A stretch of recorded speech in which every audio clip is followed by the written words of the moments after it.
Good virtue, have compassion for the sake of this assembly and all living beings. Please turn the wonderful Dharma will to teach us how to ease suffering, attain bliss and birth and death, and quickly realize non-birth. So then I have nothing to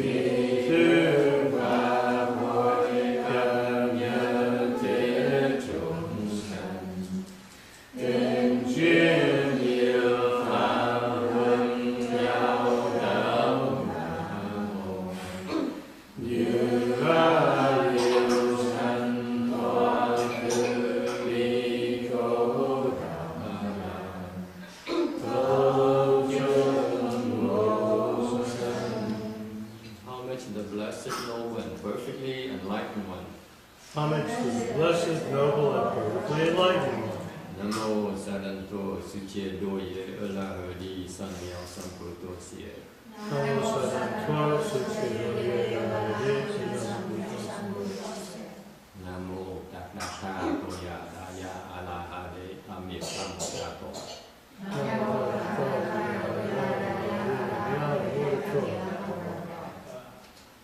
The unsurpassed, profound, subtle, and wonderful Dharma.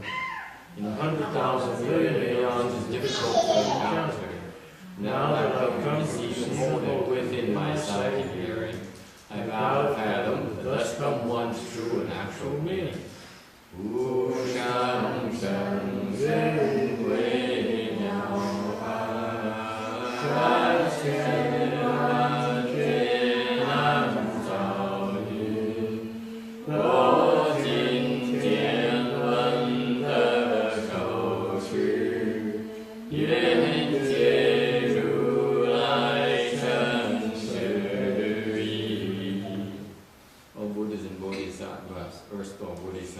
Venerable Shenua, Venerable Bhikshunis, all good no advisors of Mitofo. 诸佛菩萨、师父、地藏菩萨、师父上人、各位比丘尼、各位善知识，阿弥陀佛。chư Phật Bồ Tát, kính thưa Địa Tạng Bồ Tát, kính thưa quý sư cô, quý vị thiện tri thức A Di Đà Phật. Yes, today is the 30th of April. Is this Easter's weekend? I think. Last week. Last week? Oh really? I'm a week late. Oh. Well, better late than never. Well, happy Easter, belated. Happy Easter. Let's see.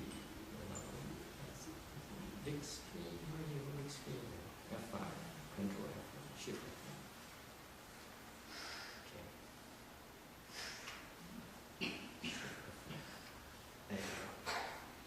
Okay. Okay, 30th of April. On the Earth Star Bodhisattva, year 2011. We are on slide 1451 of the Earth Star Bodhisattva, talking about the benefits of doing this sutra, this beautiful sutra that we're preparing right now. That is this beautiful sutra on filial piety. Kinh Địa Tạng Bồ Tát là kinh đặc biệt, là kinh về hiếu thảo. Filial piety is one of the most important virtues in Asian culture. Hiếu thảo là một trong những cái đức mà quan trọng nhất trong cái nền văn hóa Á Châu. And it's no longer being taught to the next generation. Để đời sau không còn ai dạy về cái chuyện này nữa. Cái thế hệ trẻ bây giờ nó đi theo Tây phương, quên cái hiểu. And this is why we need to spend time explaining the sutra, the Earth Sutra. Bởi vậy chúng ta bỏ thời giờ để dạy cái kinh Địa Tạng này to try to preserve the essence, one of the beautiful things about the Asian culture. Đây là một trong cái hiếu cái kinh về hiếu này để giảng kinh về hiếu thảo này để cho bảo tồn cái tinh hoa của cái văn hóa Á Châu này. But not only for the cultural reason, but also for spiritual reason as well, because there are 28 benefits associated with maintaining the sutra. Không phải về cái chuyện văn hóa, còn những cái lợi linh thiêng nữa khi mà chúng ta duy trì cái kinh này. Number one, they will be remembered, protected by the gods and the dragons. Thứ nhất là thiên long chúng hộ niệm.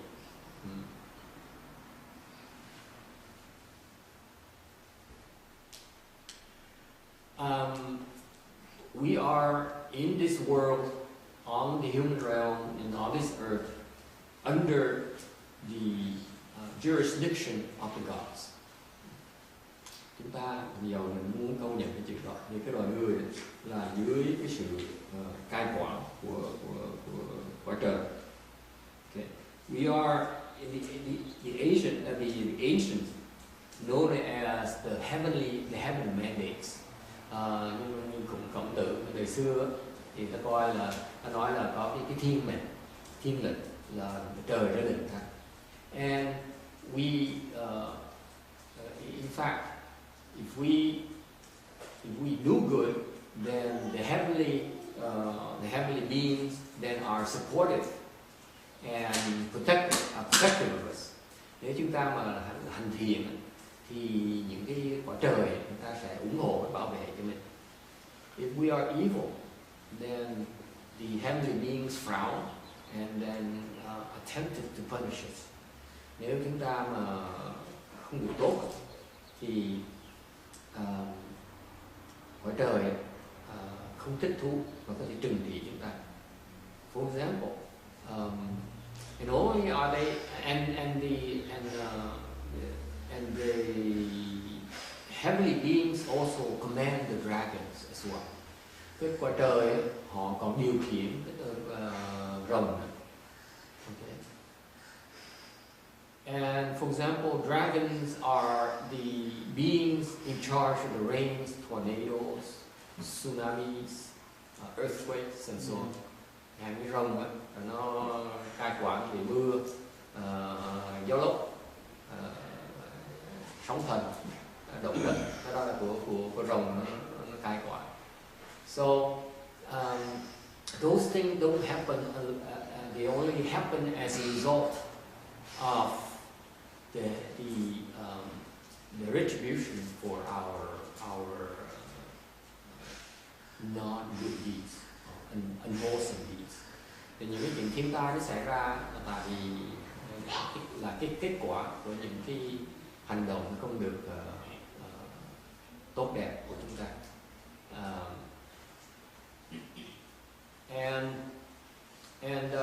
So if there are some people who maintain the sutra, this Earth Store Sutra, có những người ta tỳ cái kinh này, tụng kinh này mỗi ngày, then they are remembered, protected by these gods and dragons. Thì họ được bảo vệ cho những cái quả trời. Not only are they protected by the gods and the dragons, they're also protected by the heavenly asuras and the other heavenly beings, because the gods command them all.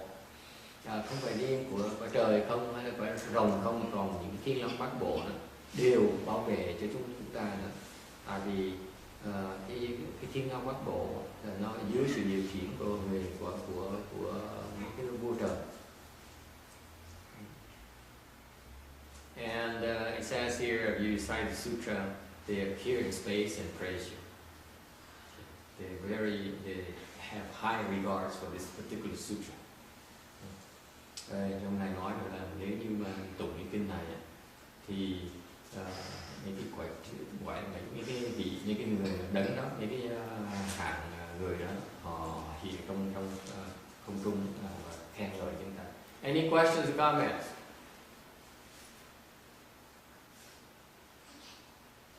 Number two, the fruits of the goodness will increase daily. Cái gì? Thiện quả tăng trưởng.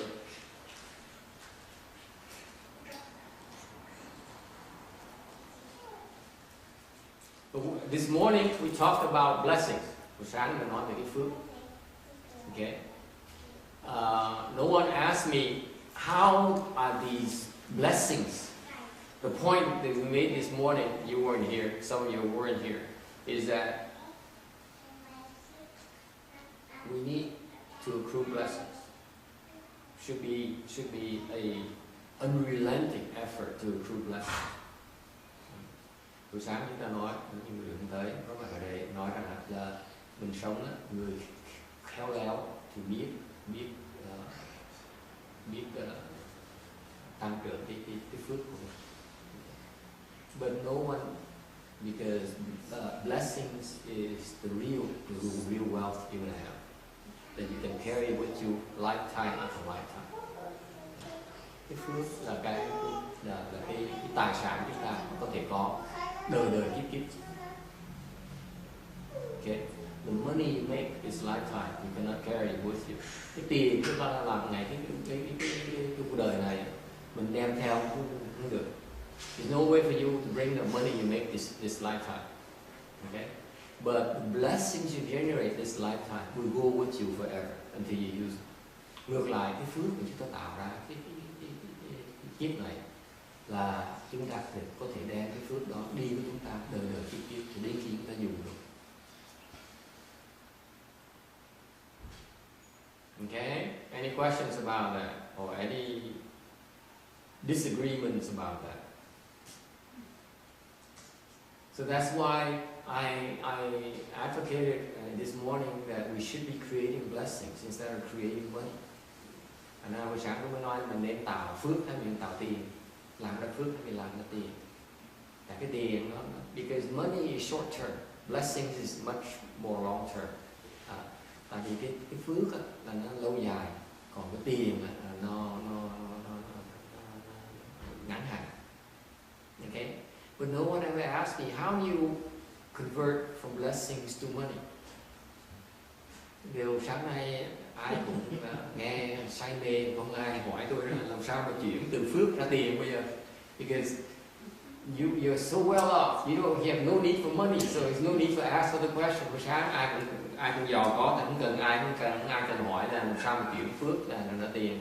You see, this is a problem when you lecture to a bunch of wealthy people. Dạy với người giàu ấy mà. You don't ask the right questions. Dạy chuyện quan trọng nhất mà không biết là mà hỏi. Cái phước mà làm sao mà chuyển phước thành tiền mới là chuyện quan trọng. The key is to know how to turn blessings to money, isn't it? No, it must be some kind of conversion. Okay? And this is number two. Okay? The fruits of the goodness is how you convert your blessings into concrete things that you can benefit. Okay? So, thành ra cái phần cái gì là phần này nó nói về cái thiện quả tăng trưởng. Remember I said about blessings being goodness. Hồi sáng tôi nói sao? Cái phước là cái thiện. Okay? And therefore, for your blessings to mature quicker into something you can use, okay, help use you, you should increase the maturation of these seeds. Thành quý vị có thể muốn được cái hưởng càng sớm thì phải có cái làm cái gì để những cái chủng tử này, những phước này thành thục. Okay. And therefore, practicing this earth door, bodhisattva dharma door is one way to precipitate the maturation of your blessings. Thành ra cái gì làm chuyện tốt, làm chuyện thiện, hoặc là cái gì tụng cái kinh Địa Tạng này nó tăng trưởng, nó làm những cái chủng tử đó nó thành tục sớm. Okay. And one consequence is that you will not retreat from cultivation, and you actually can progress vigorously.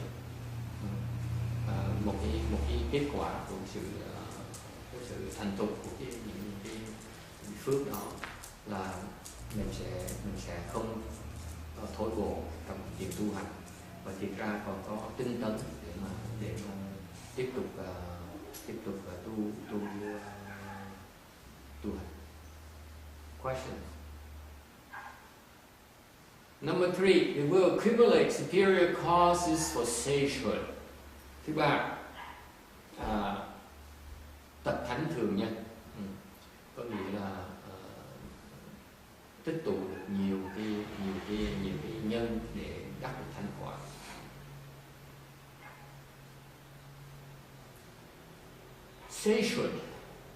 Sagehood is a term that describes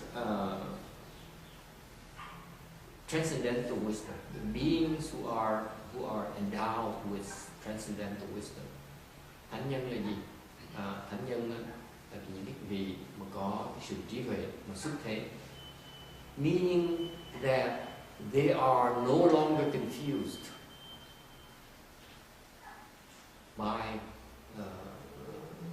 by this world. Có nghĩa là thánh nhân là họ không bị mê hoặc bởi những cái sự kiện trong thế gian này.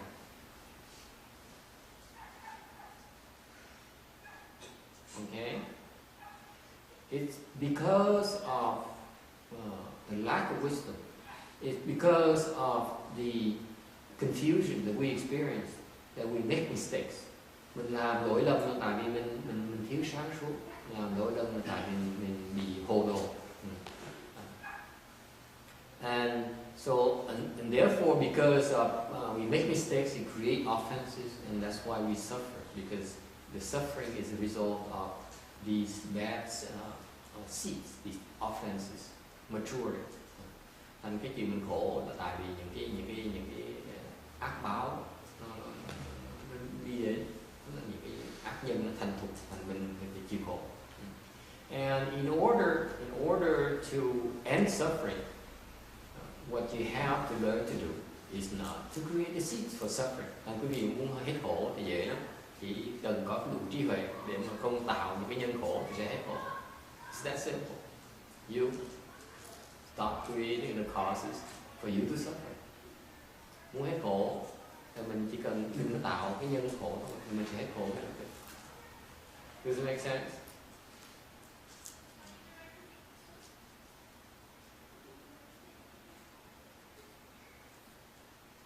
Questions, comments? Có ý kiến tham ăn gì không?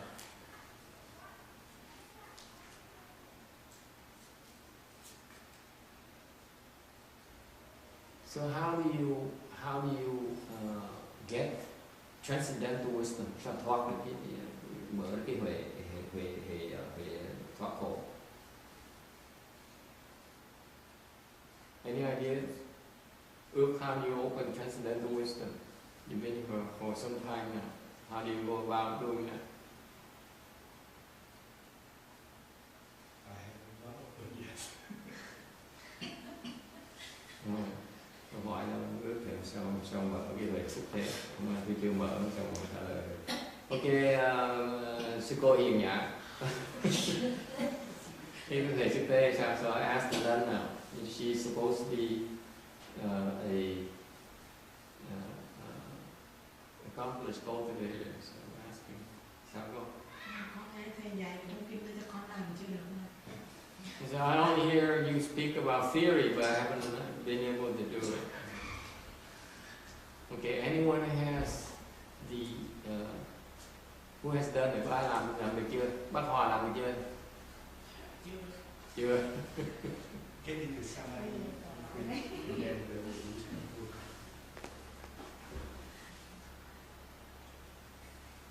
This is what's interesting about the nature of ignorance.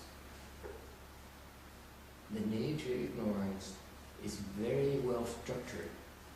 Cái sự vô minh của mình nó có cơ cấu nó rất rõ ràng. It's not haphazard at all. Cái sự vô minh của mình nó không phải là nó vô lý nữa, nó có sự nó có từng cái thành phần rất rõ ràng. It has describes it. Cái vô minh của mình, cái xứ sáng suốt này, Đức Phật giảng rất là hay. He describes it as knots. A rope you have straight and you tie it to knots. You have knots. Okay. So the nature of ignorance is that these knots you need to undo. Thành cái vô minh của mình là nó có giống như lấy cái sợi dây ấy, mình cột lại. Đức Phật gì mình cột lại một cái dây lại nên làm thành cái guốc. Ok. Thành ra cái vô minh nó có từng cái loại guốc như vậy. Thành muốn hết cái vô minh phải gỡ những cái guốc đó. So for us to undo, to get rid of the ignorance is to undo these knots. Okay? Easy, right? Yeah. It's too simple. Yes.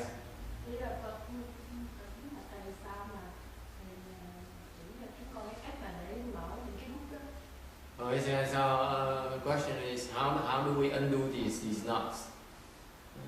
Okay. What you do is you stick a finger and then you pry it up and then you pull it out. Lấy ngón tay mình chụp nó xong mình kéo xong mình rút nó ra. Dễ. Bất cứ sợi dây nào cũng vậy. Mấy cái dây này, mình cột mình chỉ cần tháo cái dây ra thôi. See, it's very easy. If you have a knot like this, everyone can do that. I'll show you. It's so easy. Ai làm cũng được hết. Once I show you, then go see guys. Well, all you have to do is undo it like this. And it's no more knots. Everyone knows that I can make it ahead. See? Cái đó là tại vì mình thấy rồi mình phải biết cho bạn. Mình không thấy đâu. He says, yeah, it's easy when you see it. Okay? It's easy to undo if you see it. The problem you cannot see what to undo. Cái vô minh nó không phải là cái mở cái guốc, mà cái nào là cái guốc mình phải mở. Mình không biết cái guốc ở đâu. Thì một khi mình chỉ ra rồi thì ai làm cũng được. See, that's my point of ignorance. Once you see what the knot is, you can undo it pretty easily. The difficulty is you recognize whether it's a knot or not. You see, we take so many things for granted. We don't look at them as an obstruction, as undesirable. Tại sao? Vô minh mình thấy cái đó là cái hại cho mình. Okay?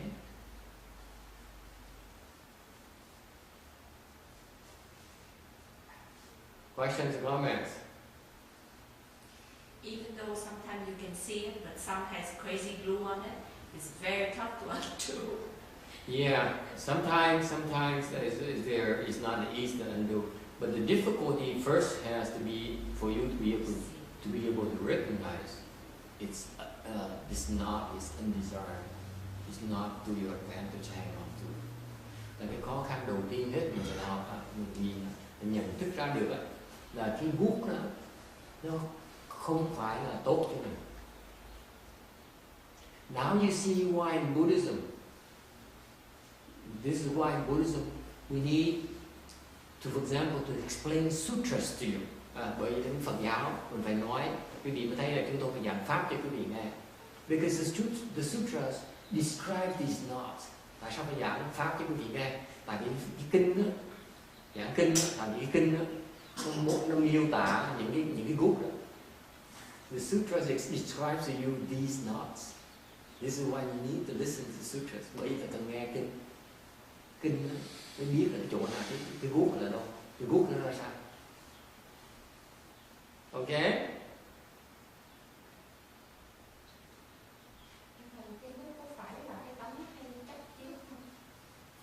Okay. Now, in particular,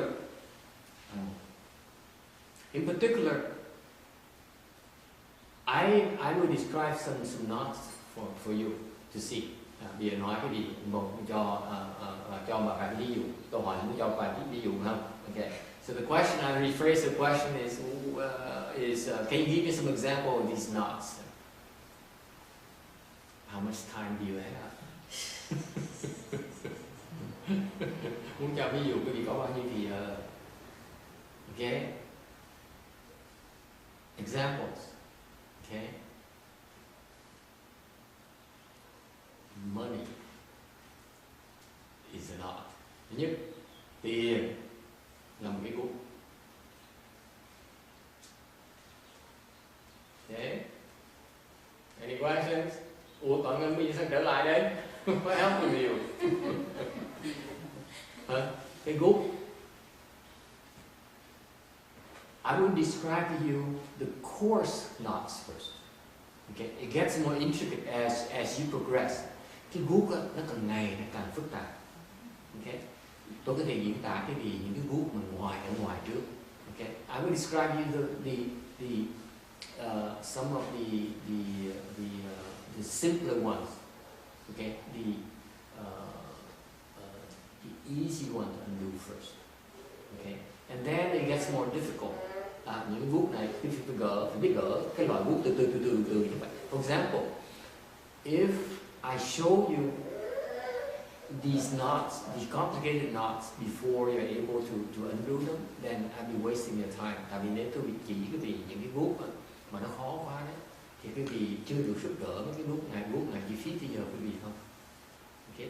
And this is why in Buddhism, in Mahayana, we stress draw near a good knowing advisor. Bởi vì trong Phật giáo mới dạy chúng ta là khuyên chúng ta phải thân cận thiện tri thức. Because good knowing advisors can point out to you what knot you should be working on next. Những người thiện tri thức sẽ giúp quý vị chỉ quý vị nên gỡ cái gút nào. Does it make sense? Because there's too many knots. Nhiều gút quá này. Mà mình gỡ loạn xà gỡ được. You cannot do it at random. It has to be orderly. Muốn gỡ cái gút phải gỡ từng loại đàng hoàng theo cái thứ tự thì gỡ mới có thành công được. If you want to succeed, you need to do it by orders, in an orderly fashion. You go in an arbitrary manner, you will never succeed. Những cái gì làm vô vàn không bao giờ làm xong hết. Okay. Any questions? Ai thắc mắc gì đó? Okay. So some of the examples. Okay. The number one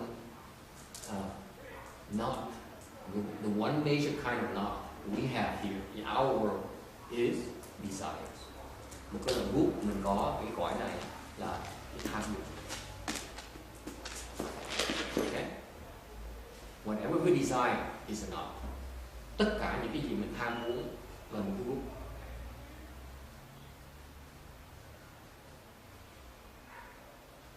Don't look so sad. Sao mình buồn dữ vậy? Sao ai còn chán nản gì? Why so dejected? That's not one, that's thousands of What do you mean thousands? billions.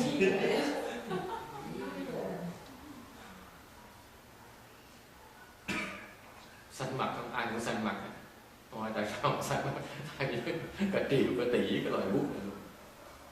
Dễ sợ. This is how confused we are. Bởi vì mình hồ đồ Ấn Độ như vậy, mình có cả tỷ cái gút ở đây này. This is the first one you need to undo. Đây là cái loại đầu tiên mình phải chặt, mình phải gỡ ra.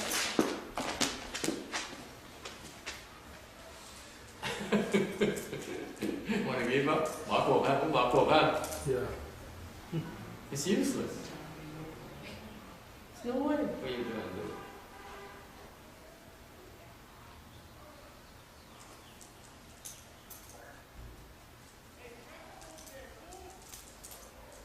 Okay? If you go brute force, you say, okay, I'm going to do all my desires. You can't. Đấy cái gì mà quý vị mà cứ nói là tôi những cái gì mà tôi muốn ham muốn tôi làm tôi gỡ hết thì quý vị làm không được. Okay, you cannot do it. This is why we need a methodology. Bởi vì phải cần cái phương pháp làm mới được. Okay?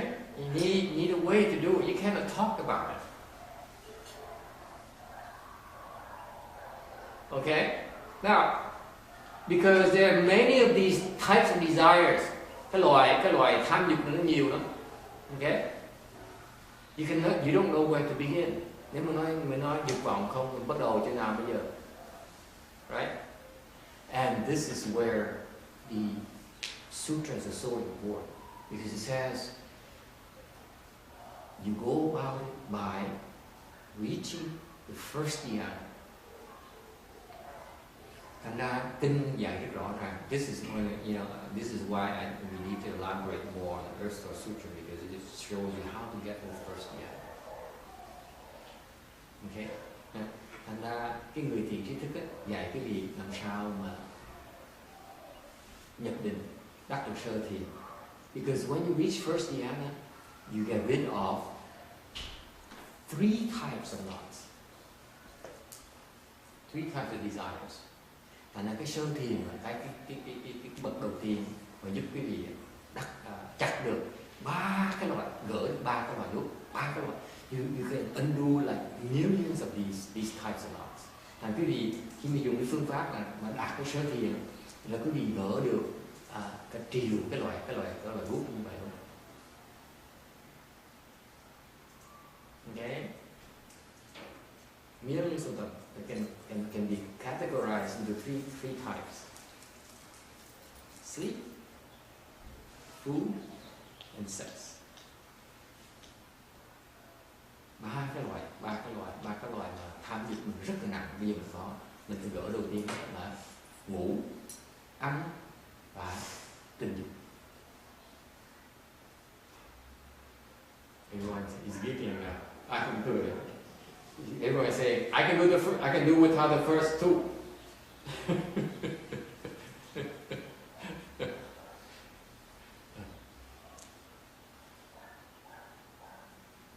Questions, comments. Cái thành ra cái mà mình phải biết là cái theo cái phương pháp của tôi mình đạt cái sơ thiền. Khi mình tới sơ thiền, dùng phương pháp tới sơ thiền là cái phương pháp là chặt chừng 3 cái loại dục đầu tiên cực kỳ quan trọng là ăn, ngủ với là cái chuyện tình dục. Yes. Is it in the order of sleep or it's any of these? If you have any of the 3, you cannot make it to the first dhyana. Những cái gì có bất cứ 3 cái loại nào đó, 3 cái loại dục đó thì quý vị không thể nào đạt tới được sơ thiền. Because when you reach first dhyana, you're free from these types of desires. Khi quý vị tới được sơ thiền, quý vị sẽ thoát được 3 cái loại dục.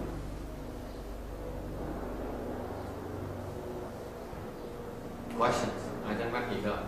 Hard to believe, isn't it? Cái gì không tin nữa. Most of you do not believe me, I know. Nói những ai tin.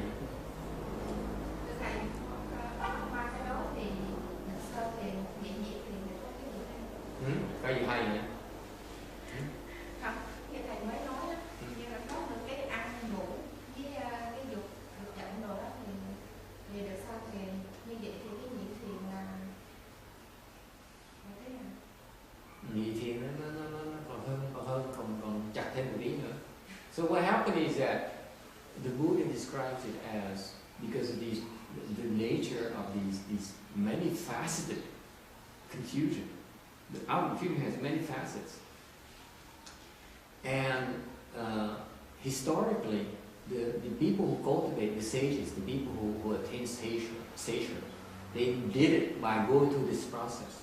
And nhiều khi mình biết rằng cái lòng tham dục của mình nó có nhiều khía cạnh rất là khác nhau. Thành ra trong cái quá trình của những người đã tu hành đã vừa rồi, những cái thánh nhân đã đạt được, thì người ta phải làm qua cái quá trình đó một cách sơ thiền.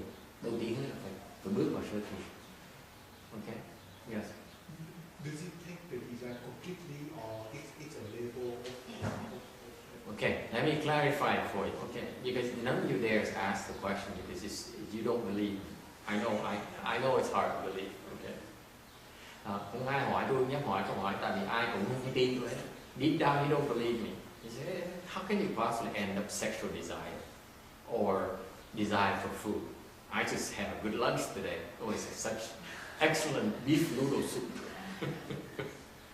Vegetarian beef noodle soup. How can you tell me I don't enjoy food anymore? There's some point in living, right? Không ai hỏi tại vì không ai tin thì sự tin tôi hết á. Tại vì trưa mới ăn trưa xong mới ăn phở bò ngon quá trời, thành ra ai tin, ai muốn tin là mình không tham đồ ăn. Vậy thôi, không ăn rồi thôi thì sống là cái gì? Right? Any questions about it? Agree with it? We all agree on that, right? Most, all of you are saying, I don't believe you, but since you sit up there, so I'm being polite.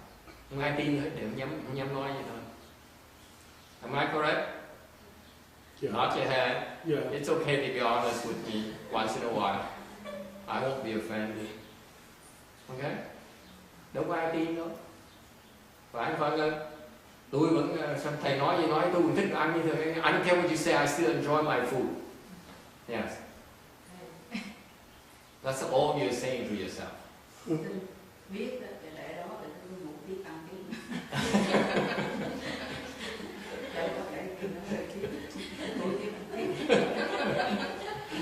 It says, I know that I can be from that, but I still enjoy it privately.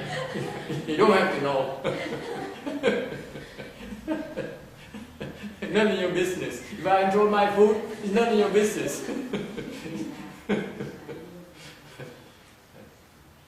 Here, let me clarify for you. This is why the Buddha is so wise. He's so beautiful.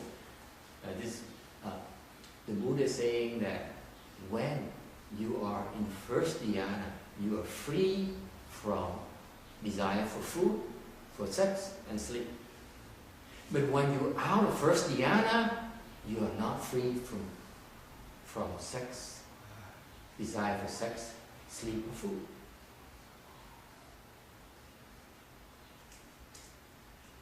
That means that when you're in first dhyana, your head is a lot clearer than when you're not. Ta nói cách khác là khi quý vị nhập được sơ thiền, quý vị sẽ không bị ảnh hưởng bởi thức ăn, ngủ và cái tình dục.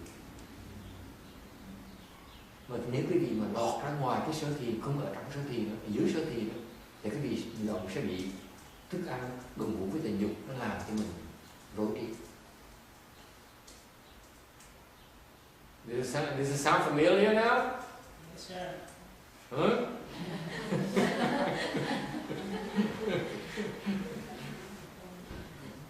So, yes. Vậy thì cái lúc mà mình nhập thiền ấy, vậy cái chứng thiền nó hai cái nó khác nhau. Chứng thiền sao? Không như là cái khi mà mình chứng ấy, tức là mình ở luôn ở trong cái thiền định đó. Chứng mà là ở Không có. chỉ cái tưởng tượng không có đâu. Không có đâu em. Đừng mơ. These guys they read too much. They read too many books. It's no good. Cái sách đọc nhiều quá, nó có nhiều cái hiện tượng nó đồng bậy. Okay. Nói rằng là như vậy ở trong định với chứng định nó khác nhau chỗ nào? Tôi nói chứ chứng có nghĩa là hết chưa? Tôi nói không có. Chứng là chứng, chỉ còn hết thì không bao giờ hết đó.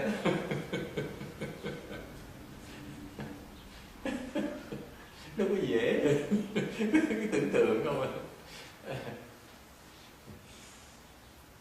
Okay, so is it clear? As soon as you let me put it this way for you. Okay, if you are confused by these three desires, nói một cách khác, nếu như quý vị mà bị ba cái loại dục vọng này nó làm quý vị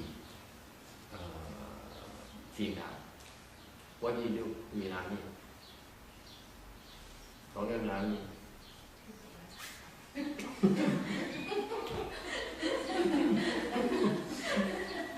What?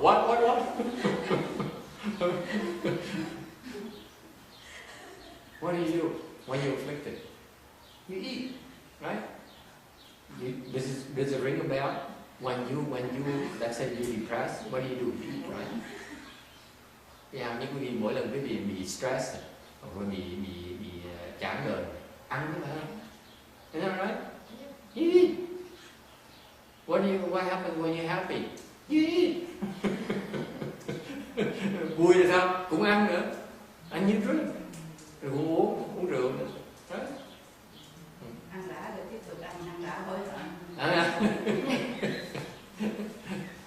ăn xong rồi nó ăn thì chắc tuần sau mình phải đi thể thao, mình đi thể dục đi.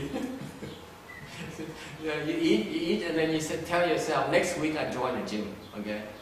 So that my husband stops complaining about my midsection. Never mind. Okay, it's not meant. It's not meant. Okay. So let me remind you, okay? For normal people, when you are oppressed by these three types of desires, người thường nếu như ta bị tham ăn, tham ngủ, tham tình dục, what can they do? Họ làm cái gì được? They do it. That's the only way to get out. Thank you. Somebody being honest. That's wisdom. It's wisdom. That's the only way for you to get out of it is you have to indulge. No two ways about it. Otherwise, you're miserable. Life is not worth living.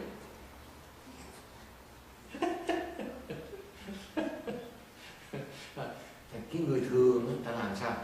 Nếu như mà cái người thường mà bị thèm ăn, thèm ngủ, thèm tình dục, họ làm gì được? Họ phải chạy theo nó, họ chậm. Okay. Tại nếu không làm, họ mới chạy theo nó, họ bực dọc và chịu nó. Okay. This is the human condition, folks. Cái này cái trạng thái của loài.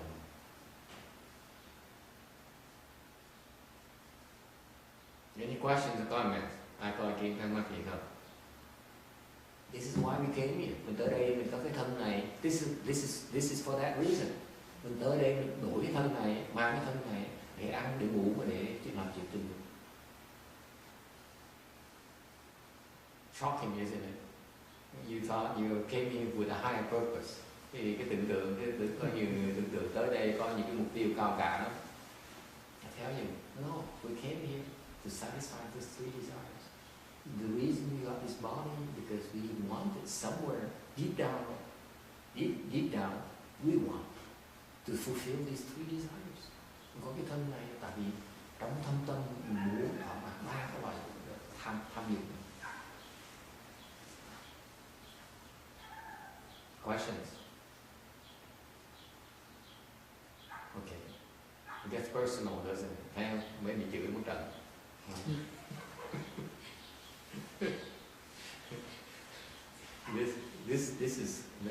This is why it's very hard to take. Cái sự thật nó khó chấp nhận.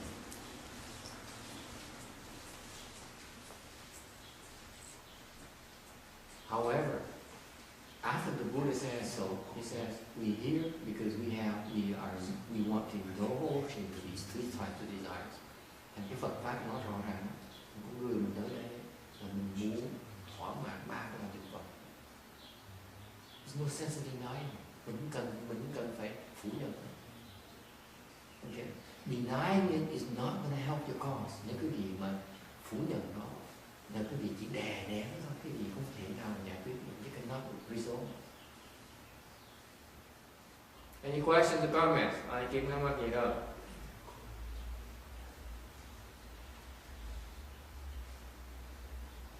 Okay, so yes.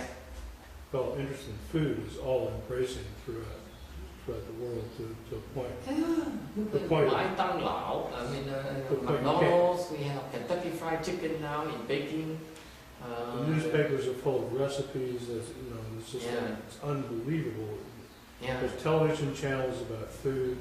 It's not just programs. I mean channels. Yeah. One was several of them. It's nothing but food. Yeah. People think about it all day. It's part of the culture. Every day. Yeah. Right. So. Well, that's just what it is. But you also neglect it. Once you eat, what do? After you eat, what do? You sleep. They go hand in hand. Ăn xong phải ngủ. Am I correct? When you eat, you feel like eating. Okay? Among other things. Okay? Thành ra mình ăn xong no mình buồn ngủ. nó đi đôi với nhau. Now Lan is wide awake. Last week was tuần trước là Lan ngủ gà ngủ gục, tuần này không dám ngủ gà ngủ gục luôn nữa. Tôi sợ luôn. She asked me a question last week. I have a problem. I seem to doze off at work. Yeah. Because you indulge. Mình thích ngủ. Now, if you find yourself, you become aware of these urges to eat, to sleep, or to have sex. Okay? Unless you reach first dhyana, you have no way to defend yourself. Nếu quý vị có ba cái loại là ham muốn này, muốn đồ ăn, muốn ngủ, muốn tình dục, trừ phi quý vị có công phu, quý vị không cách nào mà chống chọi.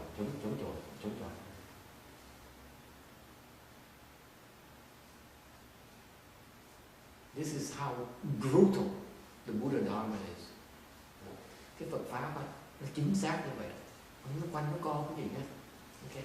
We don't tell you that, oh, it's okay to love, it's okay to enjoy food. No, we say, yes, it's okay because you cannot. It's nothing you can do about it. Okay. If you want to do something about these desires that keep on pulling you, okay, that keep on harassing you, keep on afflicting you. Remember, every day we wake up, we have an urge to eat.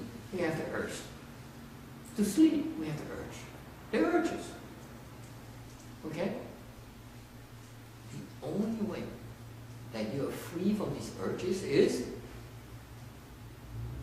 you elevate yourself. Cách duy nhất mình thoát được cái sự kềm chế của những dục vọng này, mình chạy, you reach a higher realm, qua một cái cõi cao hơn. Okay? It's called the first dhyana heaven. Cái cõi đó là cõi của sắc giới, còn là cõi sơ thiền. Questions? Ai hay mắc gì không? Yes. Ví dụ như mà con hiểu là như là nếu mà cái người mà nhập thiền càng sâu càng cao thì những cái dục vọng đó nó sẽ tự động là nó sẽ giảm hay thế nào? Có hai phần. The question is, does it mean that when you reach high levels of samadhis, of concentration, then do these desires lessen? Okay. Có hai cái phần. There are two things you need to be aware of. Okay. One is that it's personal choice. Điều thứ nhất là cái sự lựa chọn của mình. Remember, all the Buddha Dharma is telling you is that be aware of these things. What do you choose to do? Phật pháp nói rõ ràng là chỉ nêu ra quý vị biết cái tình trạng như vậy. Xong quý vị phải tự chọn để không làm cái gì. Remember, if right now you have the urge to sleep instead of listening to my lecture, okay, chẳng hạn quý vị đã ngồi đó bao nhiêu buồn ngủ, okay, thay vì nghe cái lời giảng của thầy, okay, mà quý vị bỗng nhiên có cái tư tưởng buồn ngủ, you feel like sleeping, you feel like yawning and you a bit sleepy, okay, what do? You have a choice. If you indulge in sleeping, then you're still in the desire realm. Nếu quý vị mà theo cái tư tưởng đó mà muốn ngủ gục ấy, thì quý vị đang ở trong cái dục giới. Whereas you say, no, I don't want to sleep. Let me go to another realm, the first dhyana, the form realm, where I'm not subject to this kind of harassment. Now she's yawning again. Control yourself.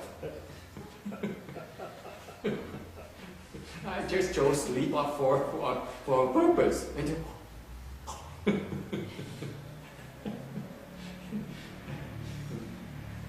Mình có sự lựa chọn. Nếu mình chọn ngủ, mình ở trong cõi dục giới. Còn nếu mình chọn không chịu ngủ, cách duy nhất, cách mình thoát ra đó bằng cách là mình chạy lên cái sắc giới, cái sơ thịnh. And this is nothing. Use your techniques you learn to elevate your consciousness. Okay? Thì mình dùng cái phương pháp mình tu luyện, được luyện để mình nâng cái tri thức của mình lên. Và tri thức mình trong dục giới là cái loại còn thô. Because your consciousness in desire realm is kind of coarse. So you use meditation techniques or the techniques you learn from the temple to lift your consciousness, elevate it, and separate yourself from all these harassments. Okay? Thành quý vị có sự lựa chọn. Quý vị nếu quý vị chọn là không muốn chạy theo cái thỏa mãn cái buồn ngủ của mình, thì mình có thể dùng phương pháp mình luyện và tu luyện, mình niệm Phật và mình thiền hoặc mình lạy Phật, okay, để mình nâng cái tiềm thức của mình cao lên, thoát ra khỏi cái dục giới, lên khỏi cái sắc giới. You see, it's your personal choice. No one can force you to do it. All I can do is make fun of you, but you still have to decide for yourself. Ông thầy chỉ chọc quý vị được thôi, ông thầy không thể làm được cho quý vị. I cannot do it for you. Okay? Questions? Ai thắc mắc gì không? Yes. So as long as you are in that samadhi level, you will not have those. You're free from desire for sex. You're free from desire for food. You're free from desire for sleep.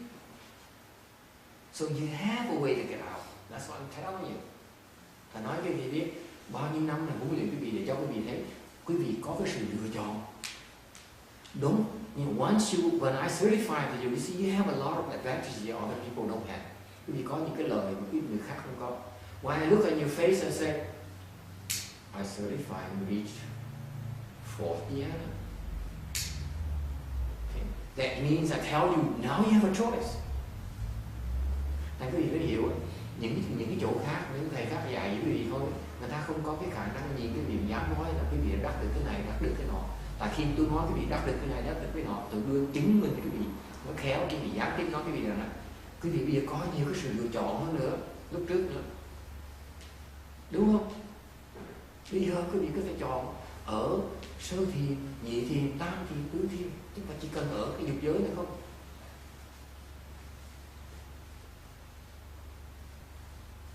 Okay? Any questions? Có thắc mắc gì không? Nếu như vậy thì là vượt qua được 3 cái Vượt còn cao hơn, nó còn cao hơn tí. hơn 3 cái luôn. 3 cái đó, 3 nó còn vơi hơn nhiều, nó còn ít hơn. Còn cái sơ thiền, cái sơ thiền cái chừng này thì nhị thiền nó cao hơn nữa. Cao hơn như vậy, muốn những cái dục vọng muốn tới cái gì thì còn khó khăn mới tới, hiểu không? Sơ thiền còn dễ bị rớt xuống, còn cái vẫn còn từ sơ thiền không tham những cái dục vọng đó, có thể tham rất dễ dàng. Còn từ nhị thiền mà xuống cái dục giới lại nó xa lắm, thành ra cái sự nó chậm xuống. Thấy cái lợi đó không? Càng cao càng rớt xuống, càng chậm. Thành đủ thì giờ để mình phản ứng. Mình lên xong mình ta đi chơi sơ đi rồi bắt đầu mình lên xuống mình đi lên mình lên du hí, mình cao du gian. Dạ, có người nghe hỏi không ngờ mình làm được như vậy. Không phải mà nghe khổ cho mình nghe thoát. So what happened is that what happened is that the question is when you first dhyana you're free from these 3 desires.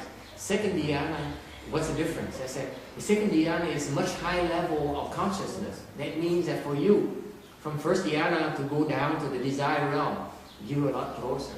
So when you second dhyana, then you can drift. You can drift down to first dhyana, and then you say, "Oh, I'm too close now," and you lift up again. So you have more room. You have more margin for errors. Okay?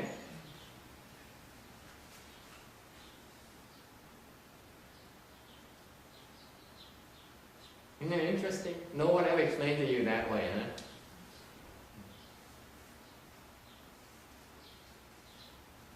So that is when you are in the samadhi. If you are out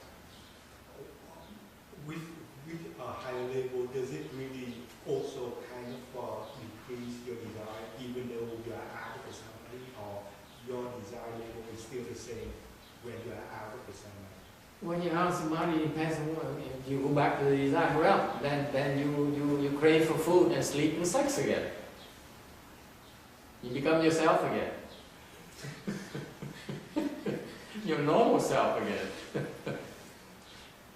But it doesn't have to reduce it in your There is a big difference, because it's just like when you have a chance to be up there and you fall down, your desire is even lesser, because you're free. You're not as overwhelmed by desires. When you lift up, you're free. You go down, they need time to besiege you again. So you have more. Your desire are lessened, by the way. Okay. Thành khi mình thoát lên, mình đi vô đi ra như vậy, khi mình lên rồi mình thoát ra, xong mình rớt xuống lại, thì cái dục vọng nó cũng có bớt chứ, tại vì mình đã thoát được rồi mà. Nó phải đợi một thời gian nó mới bao vây mình lại. Okay.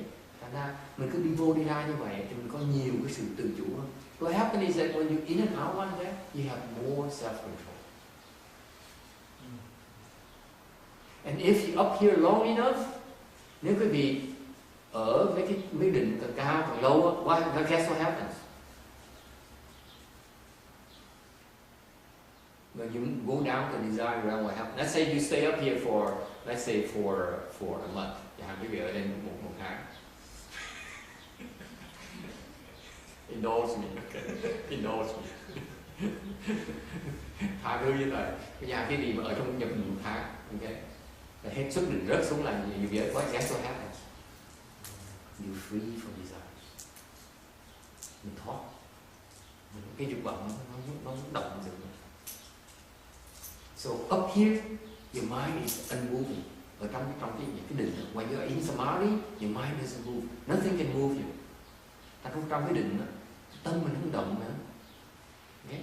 So when you exit samadhi, you go down here, your mind is still very strong. You cannot be moved. So that's why when you practice, you go in and out like this, your mind becomes stronger and stronger. You are able to resist these urges more easily. Thành mình luyện để sao? Mình luyện để khi mình nhập định, mình xuất định như vậy, càng vô ra như vậy, càng nhiều thì càng ngày mình có cái khả năng mình kháng cự lại những cái vụ dục vọng dễ. Make sense? Any questions? Is there a threshold? Is there a threshold? Like how many hours you need to be per day, so that depends on the person. Yeah, no, there's no formula for it. But eventually it does become permanent. Tới một trình độ nào đó, quý vị sẽ nó thành trường trụ. What happened is this. What happened is you have two problems. You have two problems you're not aware of, and the other religions that cannot fully explain for you. Có hai vấn đề mà cái tôn giáo khác ta giảng cái gì cũng được. Number one, what I just explained to you is what you have today. Cái tôi mới nói cái gì đó, cả cái vị đang có ngày hôm nay. Meaning your makeup, con người mình đó, cái quả mình ngày hôm nay đó, là tôi mới giảng làm sao mình đối phó nó bây giờ đây. You still have something else. Có một cái phần khác nữa. It's called habit energy. Phần thứ nhì là cái tập khí.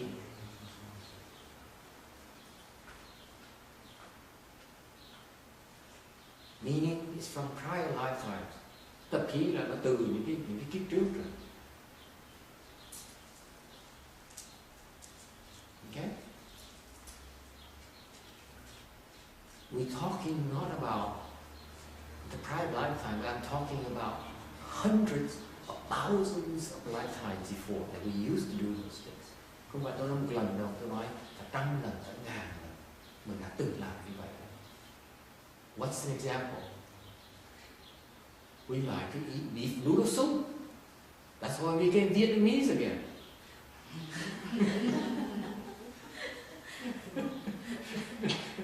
Chẳng hạn ví dụ là sao? Tập khí là sao? Chẳng hạn như mình trước mình thích ăn phở bò, còn bây giờ mình trở lại là người Việt Nam. Okay? Or you like to eat noodle soup. Okay? Peking duck. That's why you became Chinese.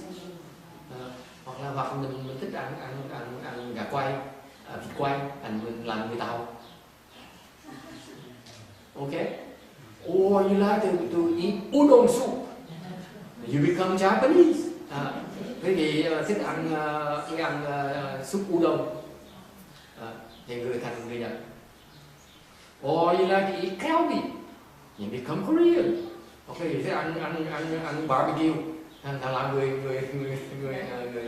Đại Hàn. Okay? We have these habit energies that we keep on coming back and fulfill those desires. Mình có những cái tập khí như vậy, thành mình trở lại cái chỗ đó để mình thỏa mãn cái dục vọng đó. Does it ring a bell? Right now you know why you like beef noodle soup and sushi and spaghetti. because you used to be Japanese, you used to be Vietnamese, and you used to be Italian. See, I have an explanation for everything. Right. It's so obvious, it's so logical. Okay? So, my point is that I'm trying to illustrate to you is we have habit energies that's been accruing for many, many lifetimes. Okay? Very difficult to undo. Những cái tạp khí nó là tích tụ từ đời kiếp rất khó mà đổi. It is so natural to us. Nó tự nhiên quá đi.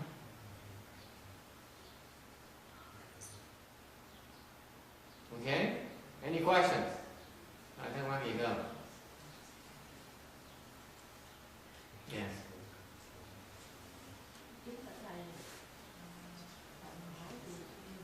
Thầy có dạy là nếu mà nhập được sơ thì mình trừ được cái tham dục. Chúng con có thắc mắc là chúng con muốn biết là như cái cảnh giới trăm thì tứ thiện mặc dù con chưa có được, nhưng mà con tò mò con muốn biết nếu mà Bạn đã tứ thiện rồi, gì mà chưa được? chúng con muốn thắc mắc muốn tò mò muốn biết nếu mà mình đạt được những cái thiện đó thì mình trừ được những cái tham dục nào. Okay, so it says, okay, so it's, first dhyana is so and so, what about second dhyana, third and fourth and so on? Okay.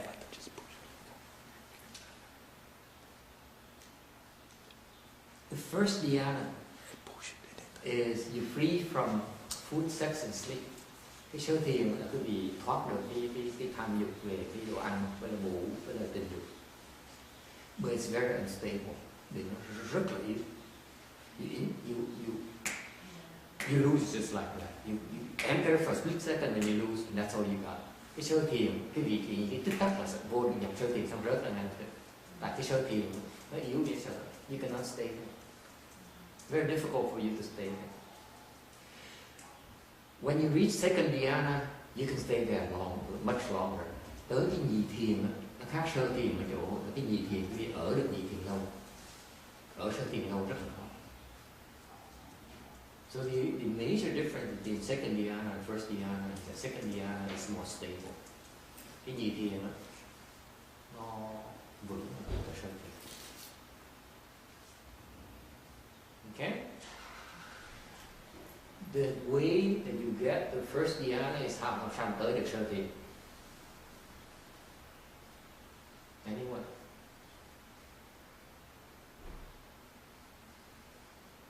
How do you get the first dhyana? What? That's right. Blessings. You don't need to cultivate. You can do it. when you have the blessings, you reach first dhyana.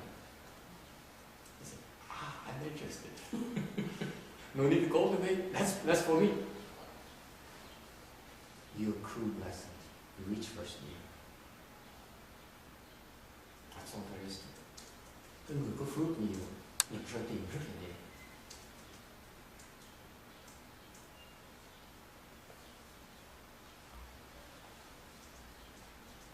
Any questions? That's the nature of blessings. That it frees you from the worries. Cái phước cho mình sung sướng. The real blessings you experience is to be free from all the things that bothers you. Don't you think? Don't you agree? Vì thấy biết cái phước mình là như nào? Phước mình bị không còn bị phiền não với loại phước. Because if you have whatever that bothers you cannot be considered to be a blessing. Cái mà nó làm cho mình tạo phiền não cho mình không thể nào coi nó là phước được. Okay? So the first measure of blessing, real measure of blessings, is you're free from all these worries. That's first dhyana.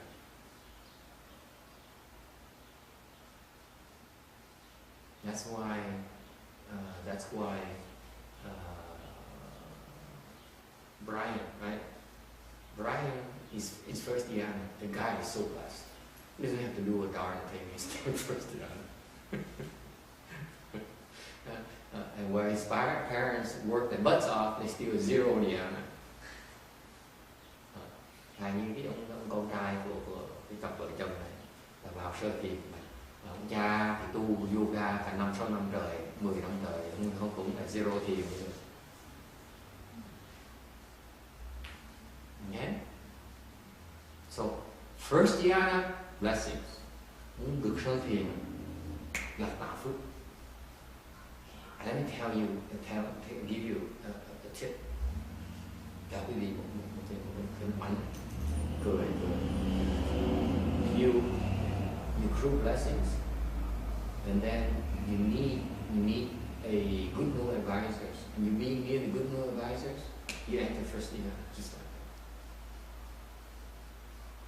Quý vị tạo phước, đủ phước, okay? Nhập vào sơ thiền một cách nào? Mình có đủ phước rồi, tới gần người thiện tri thức một cái là ngồi nhập sơ thiền. You don't need to do anything. You don't need to meditate. You don't need to recite Buddhist name. You need to recite Sutra. You need to bow to Buddhist. None of that.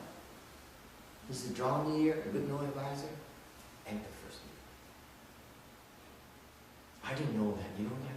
I worked my butts off.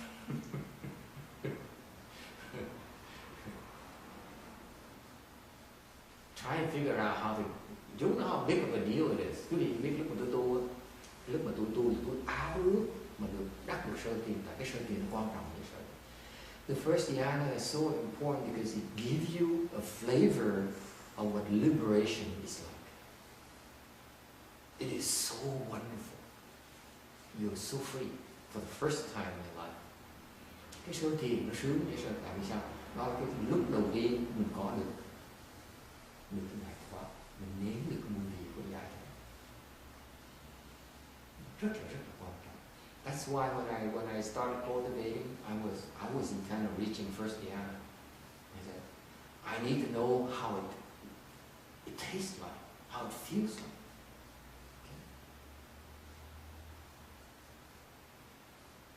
But no one ever told me. My master never told me about taking blessings. He let me do it the hard way. Thầy tôi không dạy tôi mấy phương pháp là đừng cắt, đừng dạy cái gì. Thầy tôi bắt tôi làm những việc khó mà. He forces me to do the most difficult, take the most difficult route, and take a lot longer than I should, so that I can tell you the shortcuts to get back at him. Tại bây giờ tôi dạy những cái gì đừng cắt, tôi đã đùa là thầy thôi.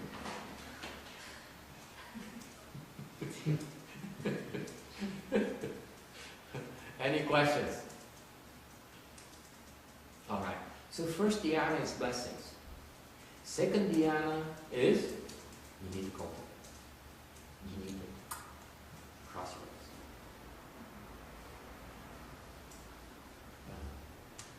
nhị thiền bắt đầu tu, có tu mình tập. Okay? No more free. No more free ride. No more free ride. Why is that? Remember, first dhyana is very easy. It's very unstable. You in and out, in and out. Tại cái sơ thiền không dễ, tại mình cứ vô đi ra, tại nó không có được vững. Thành mình vô dễ ra cũng dễ. Bởi vì mình vô dễ ra được. Còn cái nhị thiền mình bắt đầu nó có tấn rồi.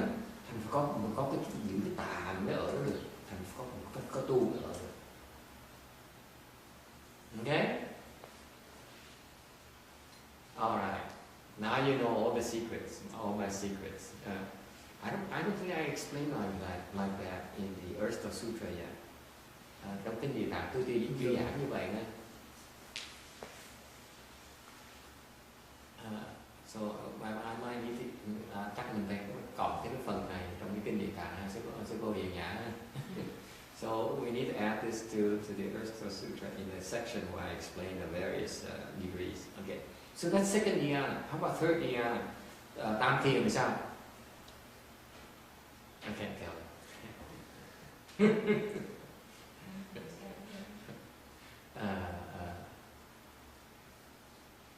Third dhyana,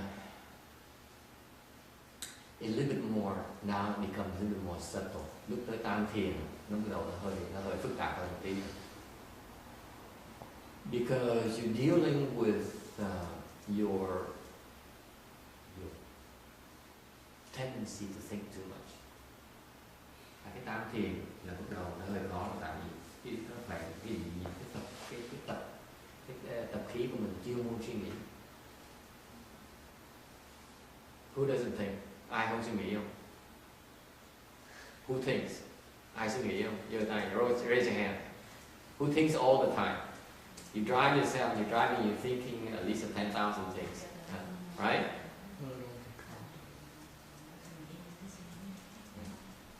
Okay. You need to undo that habit. Don't think so much. Okay. Then you reach 13.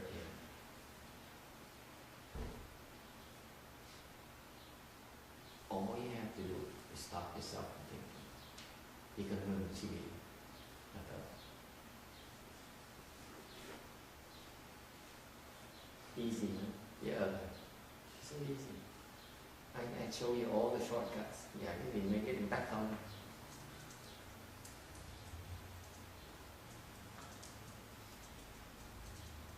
Any question? Ai có thắc mắc gì không?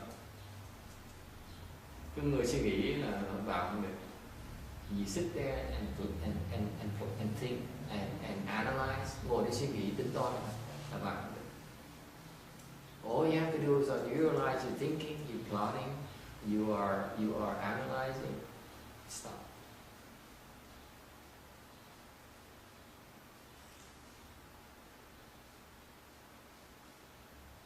Okay. Now, this is real. Cái này nó thực tế. This is your human condition. Cái này là cái cảnh giới của con người chúng ta. It's not about theory. Không phải nói lời nha, chỉ lời nói thôi nha. Mà cái này là một cái trạng thái. This is your mental state. Mình đang diễn tả. I just described to you the mental state. Cái tâm của quý vị nó sao nó tôi mới diễn tả như vậy. Cái tâm của quý vị nó cho phép quý vị ở những cái trạng thái đó. Okay? Questions?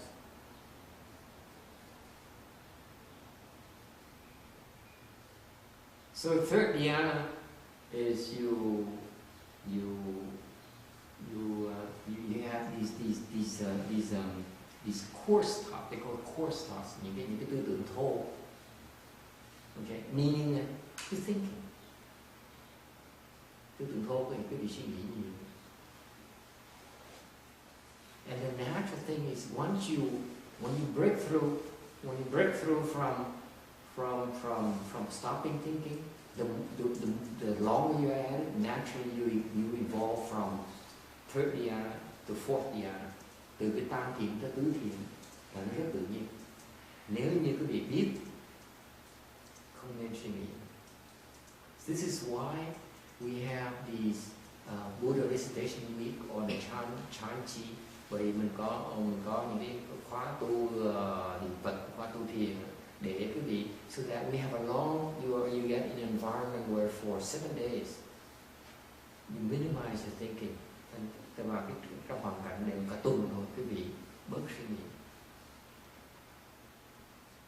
Okay? That makes it easier for you to enter samadhi để quý vị nhập định dễ dàng. Alright? Any questions? Ai thắc mắc gì không?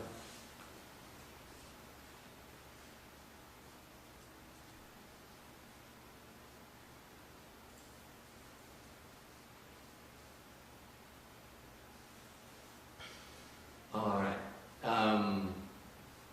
So that's number 3. Going back to the slide, the sutras explain to you in general, give you the roadmap, describes to you where things are. Okay. But the second part, hearing the Dharma spoken, what does it mean? It means actually it's specifics now. The explanation of sutras are general explanations. Okay, for example, I just explained to you general states of first, second, third, and fourth dhyana. Tôi mới giảng cái phần của sơ thiền, nhị thiền, tam thiền, tứ thiền.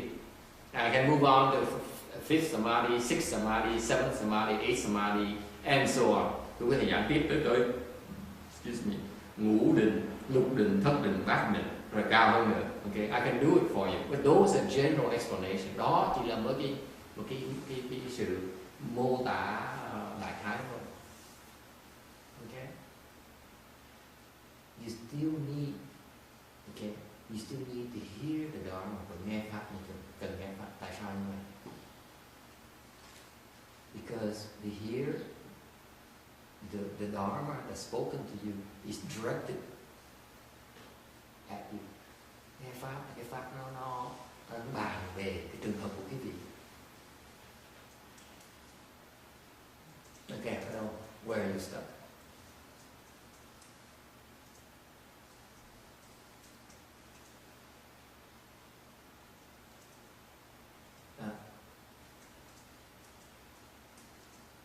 Does it make sense? Nghe nó có lý không? Let me give you an analogy. Nói cái ví dụ. The sutras is like a road map. Kinh là giống như một cái bản đồ, một cái địa đồ. Alright? So you know where things are. Thì quý vị, kinh nó cho quý vị biết là cái địa đồ, cái tình hình nó ra sao. But where are you? Thì quý vị đang ở đâu? Quý vị, you know where you are? You don't. Someone has to tell you where you are. Phải có người nói cho quý vị biết quý vị đang ở đâu. Because having a road map is still not good enough. Quý vị coi cái bản đồ rồi cũng chưa đủ nữa. Tại vì mình không biết ở đâu, mình đang ở đâu, cũng đi đâu cũng được. You can go anywhere unless you know where you are.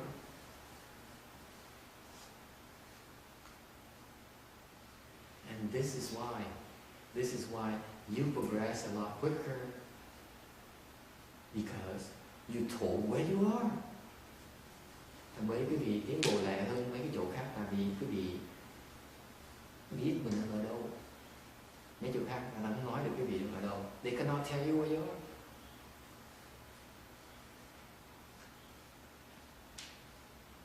If they can't tell you where you are, you know where you should be going next. Quý vị biết ở chỗ nào thì sao quý biết đi đến cái mục tiêu tiếp tục là cái gì bây giờ? Okay.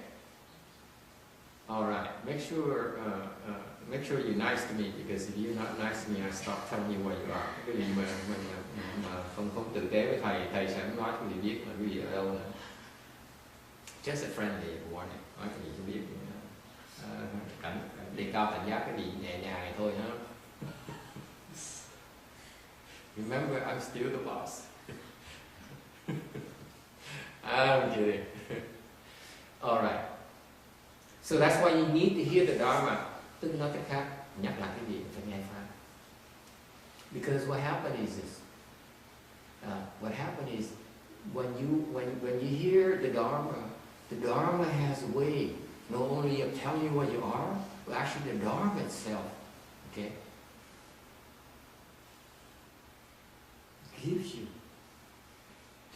energizes you to make the leap. Nghe Pháp không phải để cho mình biết mình ở đâu, mà nghe Pháp nó cho mình cái lực, cho một cái đà để mình nhảy được, mình thoát được. Because the Dharma itself has the power to do that. Cái Pháp nó có cái pháp lực giúp mình làm được cái. Because it's called Dharma power, phả lý.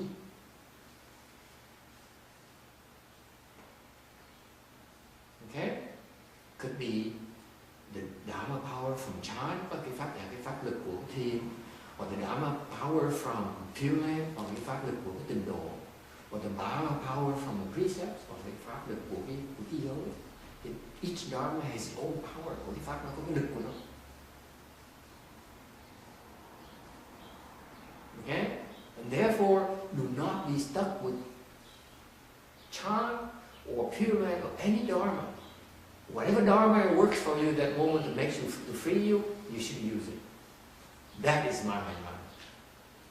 Là cái lúc mà tu, đừng có dài mà chấp cố vào là tôi phải tu pháp môn này, tu pháp môn nọ. Không có đâu. Lúc mình tu hết tất cả pháp môn, bất cứ pháp môn nào nó có cái pháp lực để nó giúp mình được cái giải thoát nên dùng. Đó là tinh thần đại thừa. Thế nó mới gọi là khéo léo. That is wisdom. That is a multi-lane freeway. Okay, not a bilateral. Cái đó là khác biệt giữa cái đường la với đại lộ. Okay? Any questions? Cái này, cái gì thành cái giới là cũng là cái giới mình không tu, cái giới mình còn phải giữ cái giới đó là hầu hết tất cả. Giữ cái gì? Cái pháp giới thì đó là mình không cần phải dựa theo một cái pháp giới nào, nhưng mà cái pháp giới thì cái giới đó là cái đó là tất cả, thì cái giới đó là mình phải giữ chứ không có.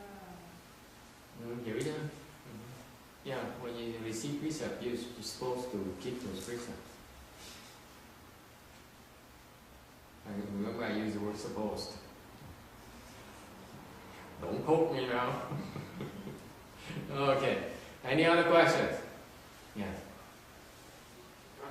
Thì khi mình tu học thì mình nên tu hết những cái pháp môn, nhưng mà khi mình đã chọn được pháp môn rồi đó thì mình nên theo cái pháp môn đó để mình tu, và cũng phải Cho người nghèo mà làm như vậy. He says, so we practice. So should we practice everything, or once we pick a Dharma door, we should stick to the Dharma door and not practice anything else? I said, if you stick to one Dharma door, personally, I feel you a pauper.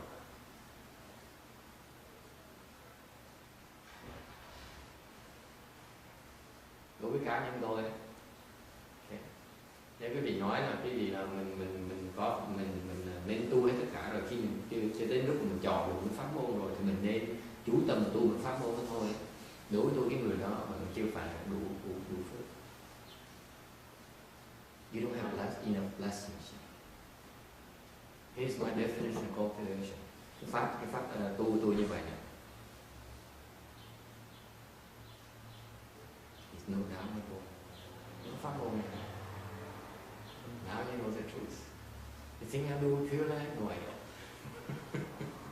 I do Pure Land for you. Đừng nghĩ tôi làm tịnh độ nghe, tôi làm tịnh độ cho quý vị và cho tôi. Because Pure Land is good for you and your family. Tịnh độ nó tốt cho quý vị, tốt cho gia đình quý vị, các tổ tiên quý vị, your ancestors. That's why I'm doing it. So I need to give you a goal, give you a form. Tôi cho quý vị một cái tướng thôi. Okay?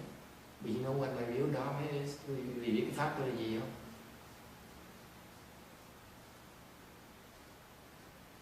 Slow down, có phát triển.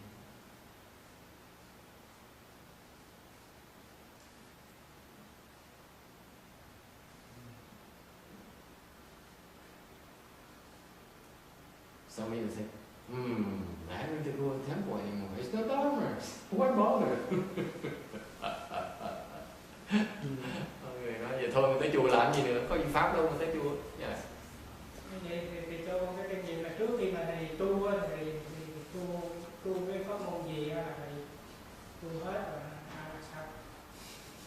So he says, can you tell me when you were cultivating, which dharma door did you use? Okay. I did meditation, tôi thiền. I did tantrums, tôi tu mật tông. Okay. I did precepts, tôi tu giới. Okay. And then I did feel này, xong tôi mới tu tịnh độ. And then I did teachings, xong tôi mới tu giáo. Because I'm preparing to teach you. Tôi bắt đầu dạy, thì sẽ gọi đi dạy quý vị. Tôi phải tu giáo.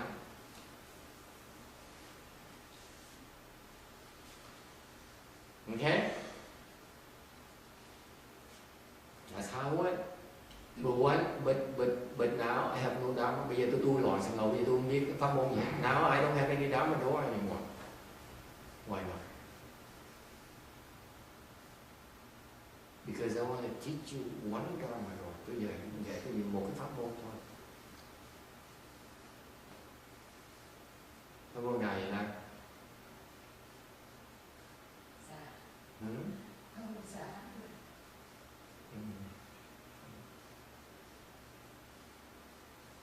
To follow a good noble advisor. Whatever he teaches you, you practice. Pháp môn là theo cái người thầy của mình. Thầy mình dạy gì, mình tu.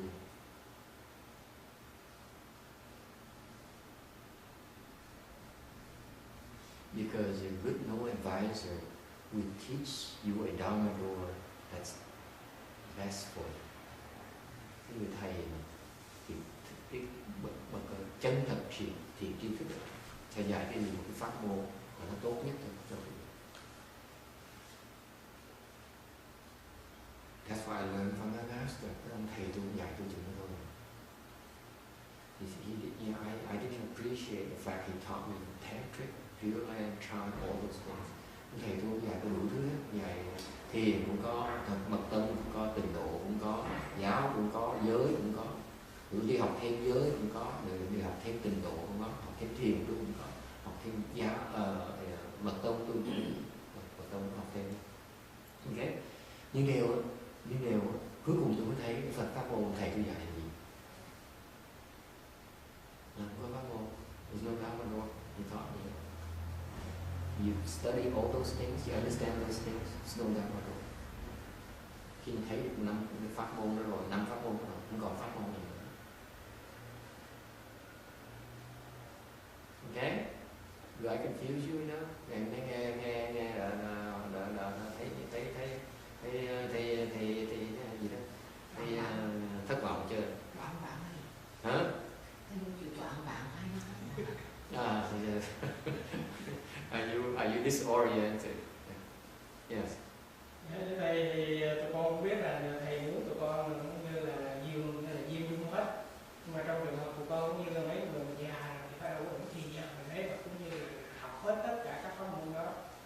So he says, okay, so you telling me that I understand, I get the drift. You're teaching us to be all embracing. But some of us are too old. We don't have enough time to learn them all.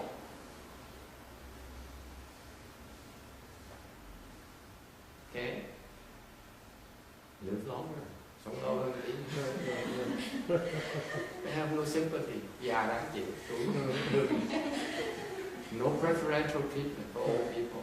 Còn già tuổi có thương gì đặc biệt hết. Yes. Yes, text. I think the deal is just learn whatever is put in front of you at all times. Whatever is there, you do. I don't want you to think spiritual, and I don't want you to think China. I don't care. Okay. you should not take me literally. If I call it Pure Land, it could be Pure Land. I could just as well call it China. If I choose to, the same exact thing. Okay? You got it. Yeah, not bad provocation. That's a compliment. I'm slow. Thank you. I'm supposed to thank you. Thành ra ông Gia Đăng nói là tôi hiểu ý thầy là bất cứ mà thầy dạy gì cứ học đi. Nó đúng. Tôi dạy gì cứ học đi, đừng có phân biệt nó là cái gì vậy. Nó có là cái gì vậy. Cái gì học nó có. Cứ hoài cái gì, cứ hoài là trình độ, thì ra cứ hoài để người ngoài đời thôi, chứ còn người trong nhà tôi không hoài là cái gì đó. Trình độ cho người ta nhìn bên ngoài cho nó những chùa trình độ, tới mặt trình độ, để tôi gạt cho người khác tới rồi. Mấy tụi mật tông đừng tới làm phiền rồi. Hiểu không? Chứ còn thì ra mình muốn trình độ cũng có, muốn mật tông cũng có, thiền cũng có. Lúc nào lúc mà tới cái nơi đó sẽ có, lúc cần sẽ có. Vì bây giờ cần trình độ thì sẽ có, đang có trình độ. Đừng có phân biệt cái tâm vẫn thiếu nó là thiếu là lòng tin. Tôi phải có cái gì theo ý của tôi. Ok, là tôi mới dạy là sao? Tôi dạy là mình cũng cần, mình chỉ tin là ông thầy mình sẽ dẫn mình tới đúng đường thôi là đủ. Mình cần biết nó cái gì. Thầy quyết định mình tới tuổi già ông thầy sẽ dạy cho mình trình độ, mình sẽ học trình độ. Ông già có người khác, ông thầy nói là ông mình giàu 80 tuổi tôi dạy ông thiền, nhưng hiện tại ông có thể giác ngộ học thiền. Nó cần phân biệt, và người thầy mình sẽ biết lý do mà vẫn còn đối với vài người khó khăn là tại người ta gọi là người ta còn tâm phân biệt còn nặng và còn tính toán quá, chưa đủ cái lòng tin. So I explained to you that I am doing it on purpose because I want to confuse you. I only put up a label that says this is Pure Land, this is China, because it's for the outside world. They need to see a target. You need to see a form. Because it serves my purpose as well. And then enables me to weed out the people I do not want to deal with. I do not want people who come to me because they're greedy for spiritual powers. That's why I don't say tantric. Because the tantric people, they go to Tibet because they're greedy for spiritual powers. Dạ, tôi dạy mật tông là sao? Vì cái tụi mật tông bây giờ nó chạy theo tụi Tây Tạng để nó có thần thông. Thành ra tôi không thèm nói mật tông, tại vì nó mấy tụi tham thần thông nó tới, nó bu phiền. It's too annoying. They have to deal with these people who are greedy for spiritual powers. Okay?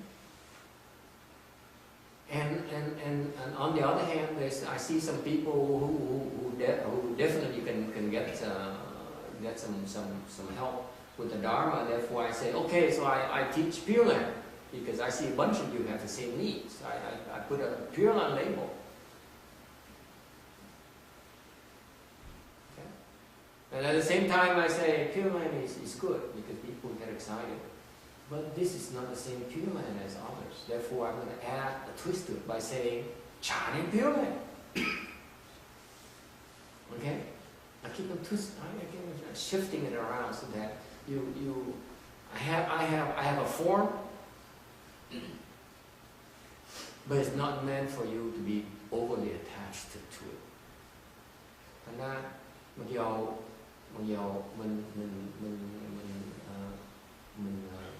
mình dạy ta nên chọn trình độ, chọn trình độ thành một số rất lớn, đông người ta cần cái pháp này gọi là pháp trình độ. Khi mình dạy trình độ, nếu mình thấy cái pháp trình độ mình dạy này nó khác pháp trình độ những cái chỗ khác, mình nói không được, thành mình thêm cái chữ gọi là thiền định để người ta biết là cái tình này nó khác chỗ khác thôi. Okay. Nghe cái tên nó biết là khác rồi thôi, chừng đó thôi. Chứ còn cái pháp nó không có nhất thiết là nó gọi là tùy tình, là thiền cũng nhất thiết gọi là tình. Quan trọng cái nhu cầu cái vị sao đó mà cái pháp nó có thể phục vụ được. Nếu cái vị có nhu cầu vãng sanh, cái pháp phải giúp vị vãng sanh, gọi nó tên gì cũng không quan trọng.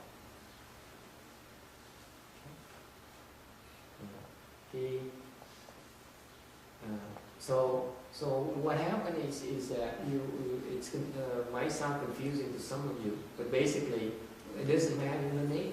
The name is whatever you call it, as long as it brings you to where you want to go, or it does things that you're seeking. For example, it's the Dharma is supposed to help you, supposed to help your family, supposed to help your ancestors, supposed to help the people you love. Then whatever you call it is irrelevant. Okay? Cái pháp nó có lợi cho cái vị, lợi gia đình cái vị, cho lợi cho tổ tiên cái vị, thì cái vị gọi tên gì nó cũng chừng đó thôi. Okay?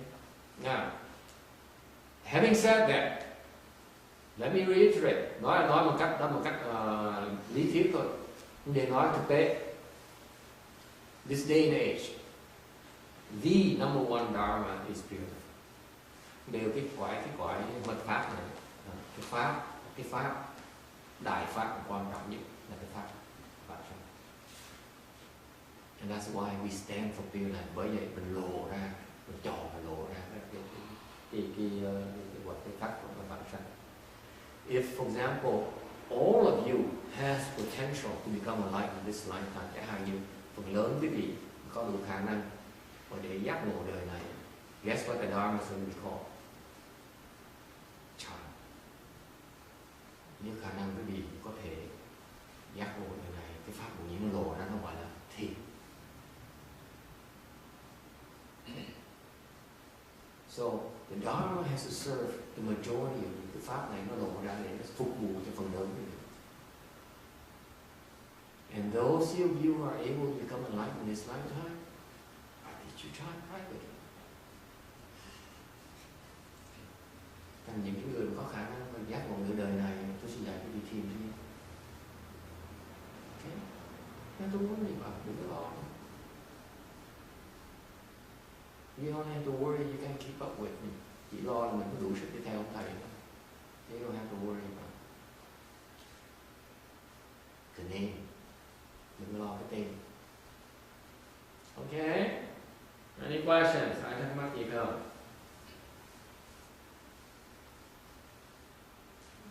Yes, 2 questions. Sao? Thưa cô. Kính thưa thầy, ra thì cái thầy giảng như vậy thì con thấy nó phù nó dẫn tụi con đi hơi cao, nhưng mà so với có thể cái pháp môn như con này, con thấy trước khi con về ở cái thầy mà con thực tập cái pháp môn niệm Phật á, con thấy những cái tập khí và những cái lầu hoặc mà so với hồi xưa con quán chiếu á, thì con thấy cái pháp môn thầy đưa ra, thầy dạy con là niệm Phật đi, từ con niệm Phật từ khi niệm Phật cho con thấy pháp môn niệm Phật rất là có lời, mà rất là nhẹ nhàng, nó không có như những pháp môn mà con đã đi qua. Thì con thấy là như bác Ba bác hỏi như vậy á, thì con nghĩ là cái pháp môn mà niệm Phật như thầy viết trong Kinh Di Đà có thể là quá tuyệt vời luôn. Mà thực ra của Kinh Di Đà sau của thầy mà phát hành ra, con nghĩ là khi mà thầy nói cái kiểu là nhất tâm bất loạn đó, và đi đến nhất tâm bất loạn đó, cách thầy dạy rất là cụ thể và rất là đi đến nhất tâm. Cho nên con nghĩ là khi bác Ba bác hỏi như vậy thì pháp môn của con nghĩ là từ quay về niệm Phật để hồng dân Đức Phật A Di Đà ở trong tâm mình để cho muốn đi đến mà bất đồng tâm á.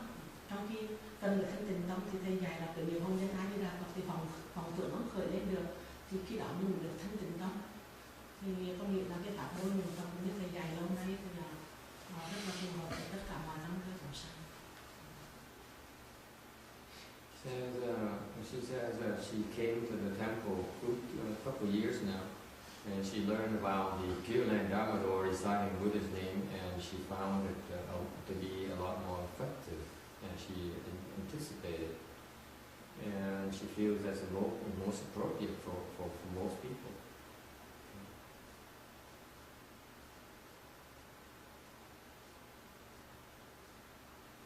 Tại cô chấp vào cái tướng thiền thôi, còn nếu tôi dạy cô thiền cũng như vậy thôi, dạy ông hòa thiền chừng cũng tới chừng nữa thôi. Cái pháp môn thì cái phương tiện thôi, không cần chấp.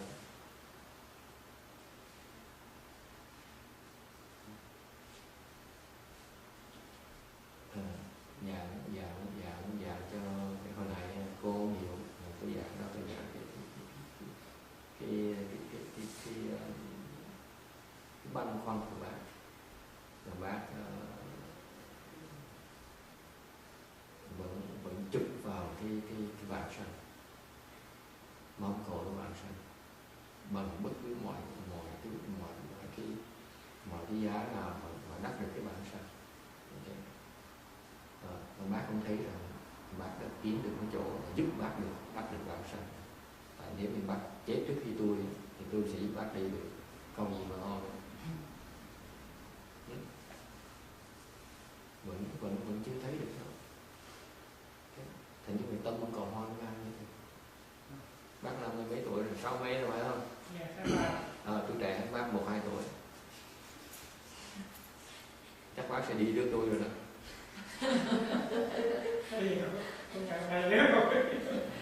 Phải gì mà lo nữa. Mình đã gửi bao nhiêu người đi rồi, gửi đi hết rồi, còn gì mà lo nữa.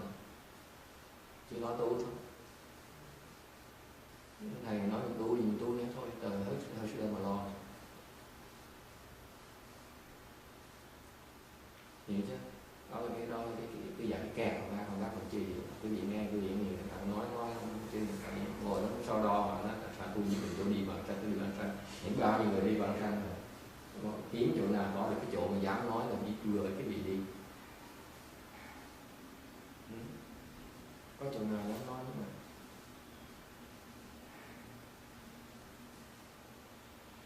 Thì một là tôi bị quý vị. Nếu tôi không bị thì không có gì phải lo nữa. Chỉ lo khi nào ông này không nói nhiều quá, chắc không bị mình quá thôi chứ không. Nếu mà tin thì còn gì nữa mà lo. Đúng không? Tôi nói để quý vị nếu có gì phát lòng tin để yên tâm để mà tu thì lo tu lại cuộc đời còn lại khi mình tu nó thoải mái. Tuần trước tôi gặp cái bà kia, tôi kể một người đi Nga, cái bà kia San Jose bay xuống đây để mà xin tôi cái bài vị. Tôi giảng nói bạn 1 tiếng đồng hồ. Cái nói chuyện cháu bà, con bà với bà, 3 cái thế hệ nói chuyện nặng nhàng pháp cho mình nghe. Nói xong rồi tôi nói tôi 1 tiếng, tôi bỏ tiếng một tôi giảng cái pháp bản sanh chúng ta, cái chùa chúng ta là sao? 7 bản sanh đến 49 ngày 2 pháp đặc biệt để sợ. Nó từ đầu chí cuối là có xong chuyện hết rồi. Nghe xong rồi bà nói bà nói là cái này còn không muốn suốt đời còn kiếm chừng là còn chỉ muốn câu được bản sanh thôi, con đã sống đầy đủ hết rồi, không có gì mà thiếu hết, không có gì mà luyến tiếc nữa. Cái nguyện vọng cuối cùng cuộc đời con là được bản sanh, không có gì quan trọng nữa. Mà bây giờ con cái con nó chặn lại. Cuối tuần bây giờ 2 ngày thứ 7 chủ nhật tới chùa tu thì nó chặn nó, tại sao mẹ sắp chết tới nơi rồi mà mẹ bây giờ cái tụi con cái rồi cái lo ra chùa không có gì nữa. Bà nói tao sắp đi rồi mà tao sợ là Phật tới đón tao, tụi bay níu áo tao lại. Cái tôi giảng sao ở đây chỉ cần bác đi có hai cái pháp đó có thể giúp các bác được làm ra đi. Nghe bà tin sao bà nói xong tôi nói bây giờ tin xong chưa? Hay là tin rồi. Bây giờ nói bác bây giờ bỏ thì giờ cái con cái thêm tí đi. Bây giờ bác có tới chùa thêm có cả tuần nữa, thêm có 20 năm nữa. Cái phước bắt đào ra thì ban sanh bác sẽ bằng phước để chúng tôi làm với bác. Đúng không? Nếu thực sự chúng tôi có thể gửi người đi được cái sức tạo phước của tôi rất là nhiều. Thành cái phước, cái sức quý vị tạo, cái sức đó mình so sánh sức quý vị tự tạo lấy cả 10 năm, 10 kiếp nữa sao so sánh được? Đó nó gì nữa? Thì bây giờ thay vì cái pháp nó thoải mái, thay vì cái gì mà lo bon chen, lo mà tới chùa để mà tu nữa nó ta đi bỏ thì giờ cái con cái gia đình để giúp đỡ tụi nó đi, làm cho nó thoải mái đi, ok? Không phải là đừng giúp tụi nó hả? Nó pháp phải nhẹ nhàng như vậy nó mới có cái thiện cảm cái pháp mà tu được chứ. Cái pháp đại thừa với cái gì mà toàn là lo chứ tự lo mình không à. Chỉ là tôi đi, tụi bay đừng néo ta, đừng níu kéo ta. Pháp gì nghèo nang dữ vậy? Gọi là đại thừa hả? Cái đó đại thừa không? Tu cái pháp nào đó, tôi phải bỏ hết tất cả để tôi đi vãng sanh tôi, quý vị không có được là cản đường tôi. That's not Mahayana. Not to me.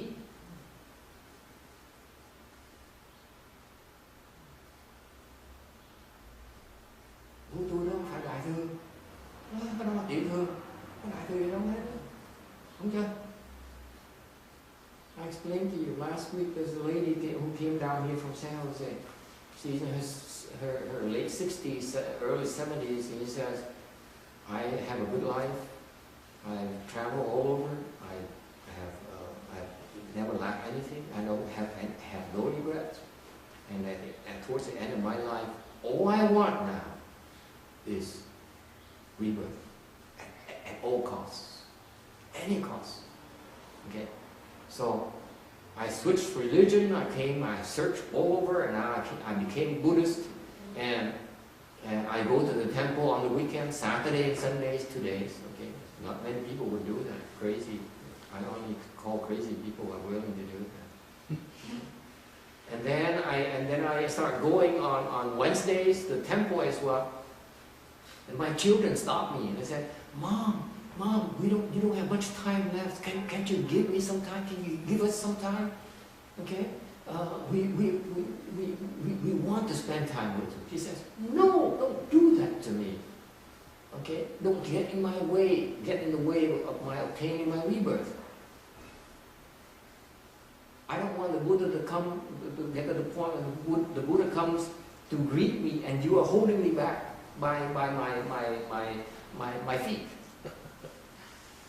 That's what she said. All of us. Okay? The hell with you. Just leave me alone. Let me take care of my rebirth.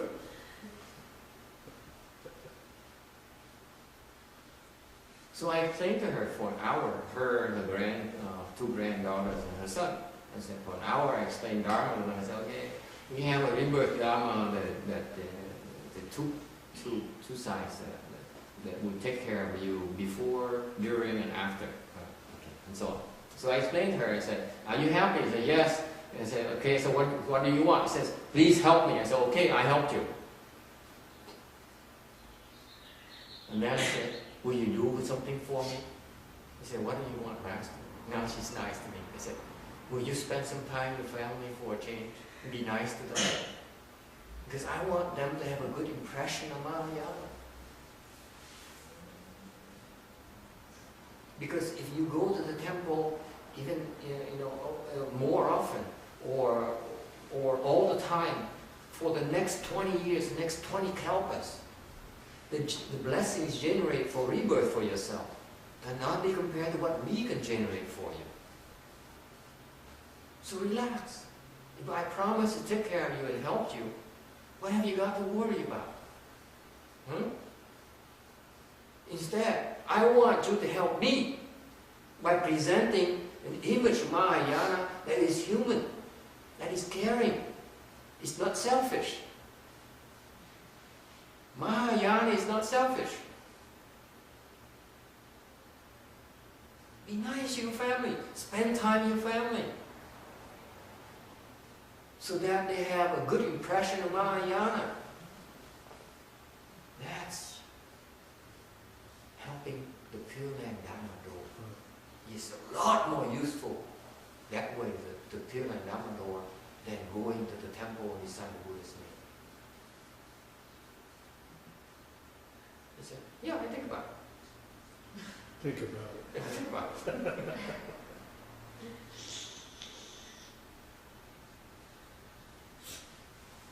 Yes, question. Well, I have a Question comment. you have. Do you have any other way? Thế là cái cũng như vậy, cái phần mà thầy dạy chúng con là nên có thời gian với gia đình. Mà cái khoảng đó, cái hôm đó thì con có nói với thầy đó là con có thể trở lại với gia đình, sống theo kiểu bình thường, thời gian với gia đình. Thì con có thể đi chùa thường xuyên như bây giờ.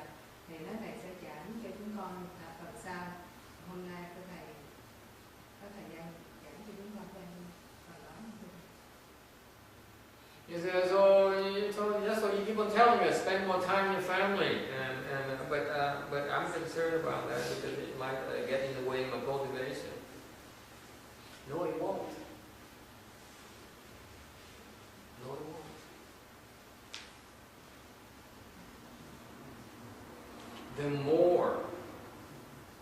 The more selfish you are in your cultivation, the more resistance you get. Quý vị mà càng ích kỷ về cái chuyện tu hành của mình thì gia đình quý vị càng cản trở cái này.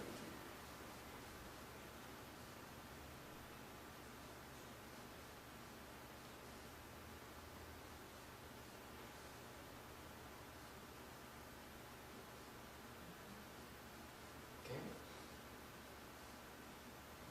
There's no need. There's no need to be extreme about it. You have to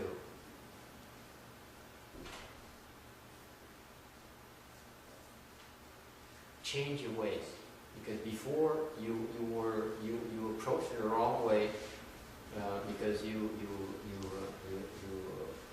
were forceful. Now Mahayana is malleable, it's very soft. It's no form. Cái đại thừa, cái pháp đại thừa nó uyển chuyển như sợ, quý bóp nó không được. You cannot squeeze it. Okay. Thành ra,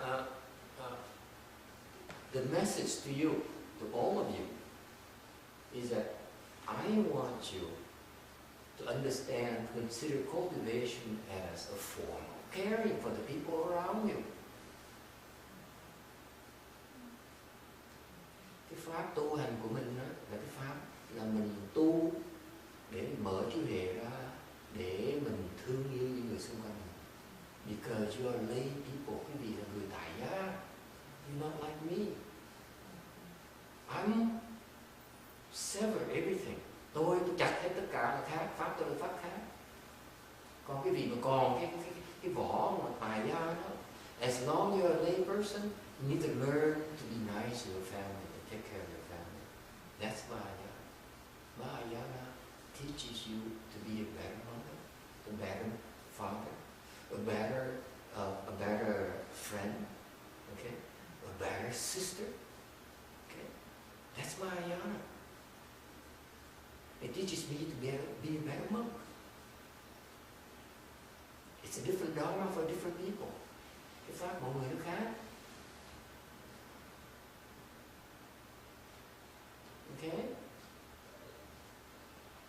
You cannot deny your responsibilities to your family. Không thể nào mình ở nhà mà mình coi thường những cái trách nhiệm của những cái người nhà của mình. When you become a left-home person, it's a different story. Nếu quý vị có cái duyên mà xuất gia là chuyện khác. Còn tại gia phải take care of your family. Yes, long as you're home, you better learn how to take better care of your family.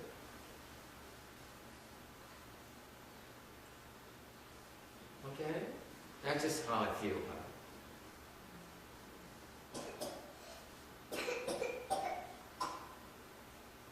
Yes. Thưa thầy, nếu mà thầy nói như vậy đó thì con nghĩ mình không có, theo như cái gia đình của con đó thì các con không có thời gian nào mà đến chùa thường được. Tại vì một cái gia đình, từ gia đình tới gia đình, tất nhiên là ba gia đình bên chồng, ba gia đình bên mẹ,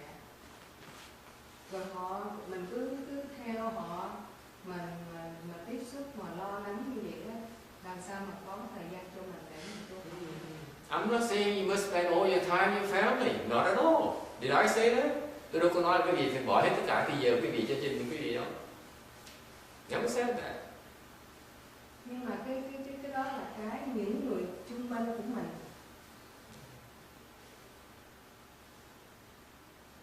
Thầy mới nói chuyện này.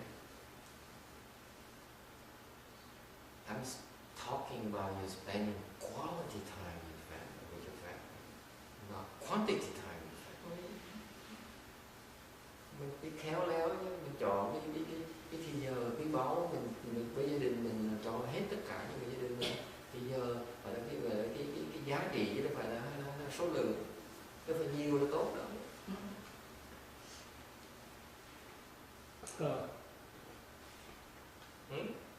No such thing. Right. Quality time. It's a made-up concept by What's quality time? Ask Stephen. Huh? What's it quality time? There is no such thing. Okay, you say no such thing. Let's hear other people's opinion. What's quality time? Thì giờ giá trị là cái gì gọi là có giá trị? What is it? Tell me. What is quality time, your family? What is it? It's the time you spend with the other person and make the other person most happy. And you are happy too. Is there such a thing?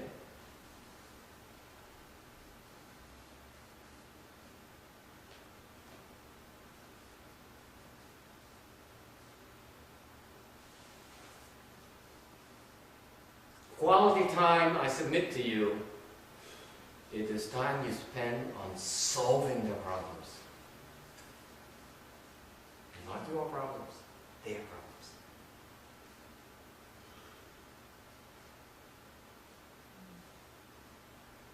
Giá trị thời giờ mình trong gia đình mình là thì giờ mình bỏ ra để giúp họ giải quyết vấn đề của họ và vấn đề của mình.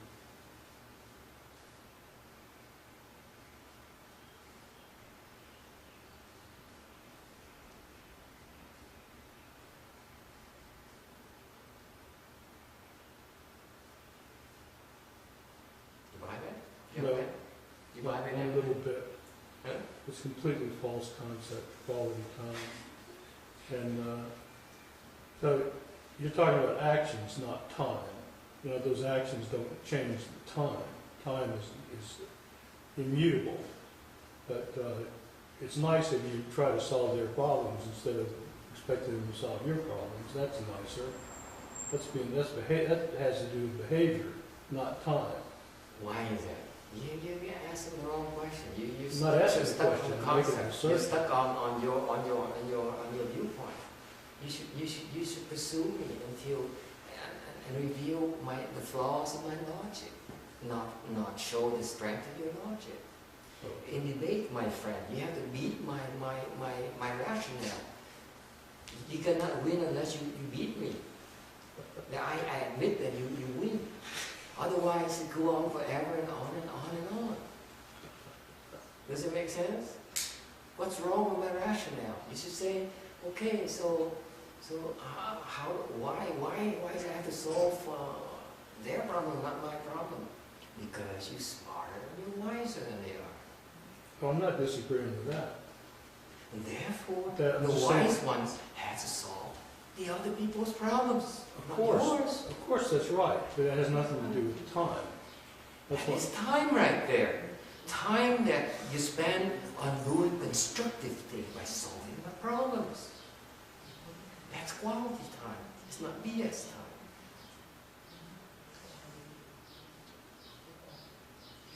It's time that brings them benefit. Concrete benefits. I call it quality. I don't know what else to call it. Certainly it's not quantity.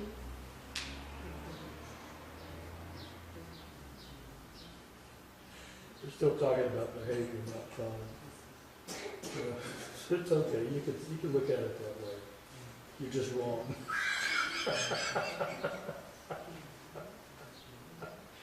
You don't know how to debate.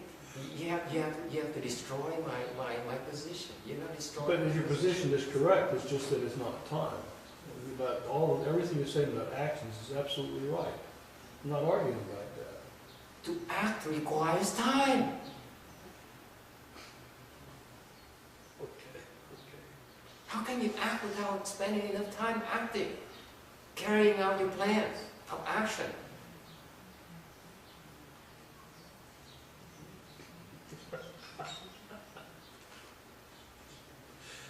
Okay, I see it, but it has nothing to do with time, but okay. I translate time into action because it has to be constructive. It's not BS. That's my point. Okay. Quality in time is not something you say, oh, I think it's quality time. No, quality time to me is concrete actions. Okay. So you can take a lesson in debate, logic.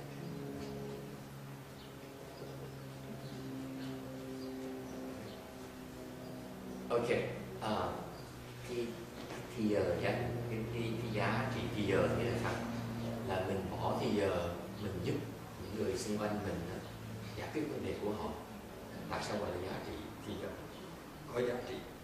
Tại vì mình đừng có công phu hơn họ, mình có trí huệ hơn họ, mình có cái pháp.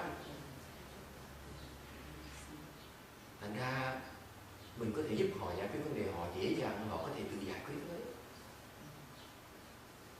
Ông này ông cãi lũ cả tới, tôi nói ông cãi lũ cả tới, ông biết tất cả, ông cãi là ông phải đạp, ông phải hủy hoại cái tư thế của tôi.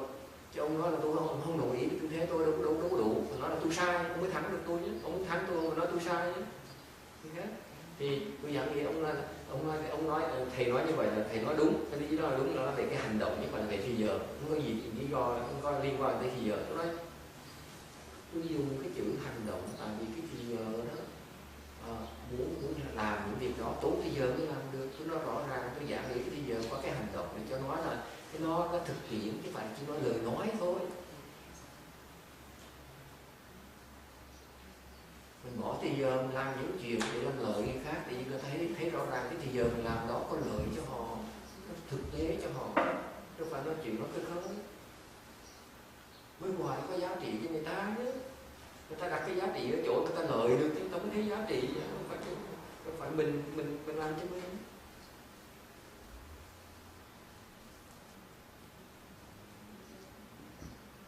Okay, any questions? Yes. Nhiều khi thì con cảm nhận gì ngọt đâu, con cũng cố gắng rồi con làm, nhưng mà nhiều khi cái lực của mình nó không đủ, vậy thì mình làm sao mình tiếp tục hay là mình back up đưa việc ra. The question is, yeah, that's what I agree with the principle, but sometimes we don't have enough wisdom to do it. Like you bring the question to the temple and ask. Nếu mà không đủ sức thì đem tới, mình đem vấn đề nêu ra để mà hỏi. Then you take advantage of the great assembly's wisdom, lợi dụng cái sự trí huệ của cái đại chúng. Okay, I'm running out of time, and therefore, for example, tomorrow or next time around, I'm going to ask Lan to bring up a question. Okay, this is problem she has. She says, my youngest daughter says, I don't want you to live the whole life. I want you to be around. There's no need for you to live the whole life. I want you to go to bed at home. And she becomes very violent with it. She doesn't know how to deal with it. So what to do? I said, I don't know. Maybe I ask someone else. Thì hàm như cô Lan từ trước cô hỏi, có đứa con gái mà con nhỏ nhất mà nó ra bãi nó không được xuất gia, nó phải ở nhà, nó muốn mẹ nó ở nhà, muốn tu ở nhà không được, tại sao mày cạo đầu làm gì, bỏ nhà làm gì, nó muốn có mẹ, chứ nó muốn mất mẹ. Rồi nó bắt đầu nó hung hăng, nó hung tợn. Bây giờ sao bây giờ? Tôi ngại rồi, tôi không biết nữa. Để tuần sau có rồi tôi hỏi mấy người khác thông minh hơn tôi thì người ta có ý kiến gì. Okay. So we might talk about it. Okay. Thành ra mình dùng cái sự trí huệ của đại chúng thì mình giải quyết vấn đề. Okay. Không, đừng trả lời, don't give me answer, đừng trả lời. Let's think about it. Quý vị suy nghĩ. Okay. Can we talk about another time? What to do? His youngest daughter said, "Hey, I want to do it my way." Okay? All right. Shall we talk it when? Next Saturday or tomorrow? Tuần sau hay là ngày mai? Next Saturday. I need to make a reservation because if I forget and bring it up tomorrow, you say, no, I have to wait until Saturday, next week. Okay, next Saturday, we bring out the Shariras, Shakyamuni Buddha Shariras, từ sau, thứ bảy, mình sẽ đem cái sa lợi của Đức Phật Thích Ca Mâu Ni ra. I bring it out once a year. Một năm chỉ đem ra một lần thôi. Saturday and Sunday, so you can people can come here and bow to the Shakyamuni Buddha's birthday celebration next weekend. Okay. Từ sau sẽ đem sa lợi ra để cái vị đảnh lễ sa lợi. Năm được một lần thôi, xong tôi cất lại, and then I hide it again. 2 ngày luôn, về các bạn cái chỉ nhật 2 ngày luôn. Yes, Christy, you have a question. Not answer, right? What question do you have? Well, it's a personal question. Yeah. My brother asked me what do I want for my birthday, since it's coming up, and I say I don't need anything much. I just need you to spend time with me. And he's like, oh, okay. So I say, oh, can you come to the temple with me? That's a low blow. That's a low blow. Yes, and he asked me from what time to what time, and after I told him the time, he's like, oh, that's a lot of time for me to because he's a very busy man, so I understand that too, so I don't know how to deal with that. I just throw out. No, I wouldn't do that.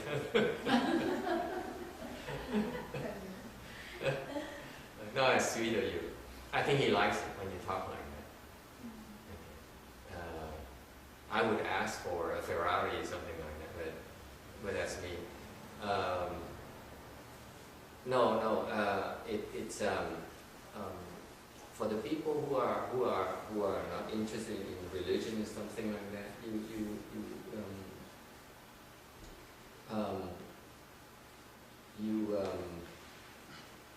You shouldn't ask them for that long a time commitment. That's too much. Usually, if you want to help people, you have to wait until they have a need. Don't bring to the temple unless they have a need. Thành ra những người trong gia đình mình không biết gì tôn giáo gì, người ta có cái những đam mê khác, mình nên dùng người ta trừ khi ta có cái nhu cầu đem chùa tới chùa mới được, chứ còn dẫn tới chùa không.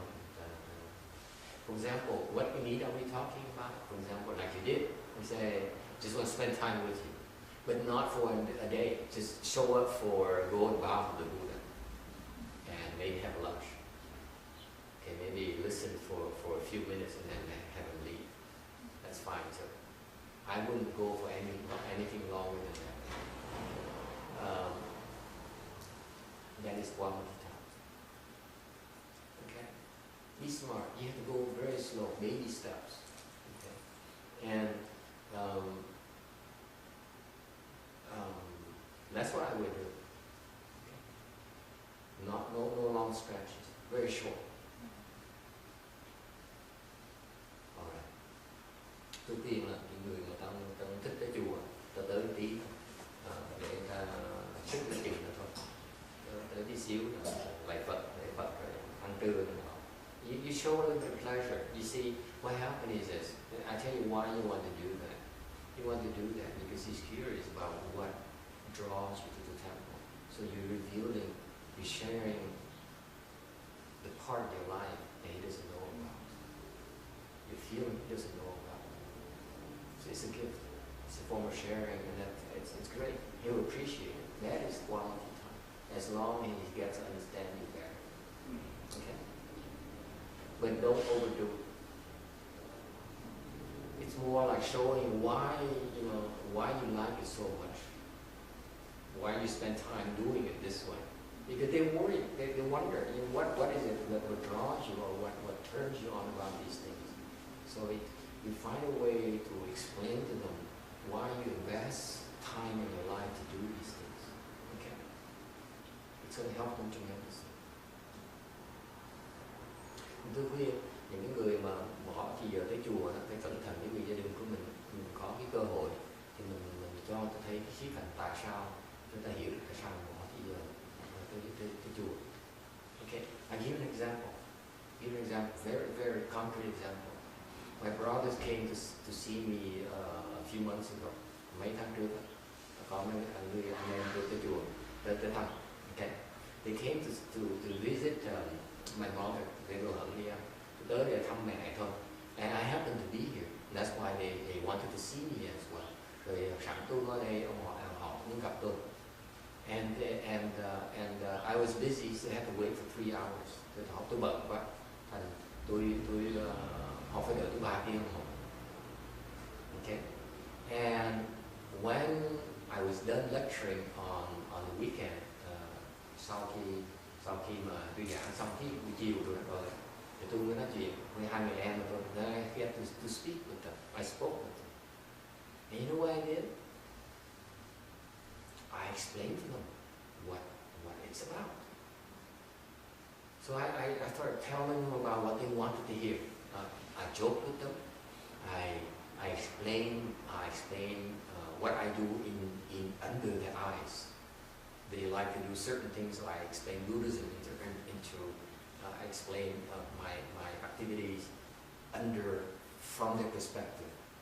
And then I spend an hour joking with them and bypassing all the temple's activities. Okay, my entire time is for them. No one else. That's quality time. Okay? I'm educating them. And then after an hour and a half, I told them, you know why I've been telling you this? Not because I want to brag about myself. Okay? I want to tell you this because I know you're wondering about what your mother's doing in my temple. Because I know you wonder. Now she gave up her freedom.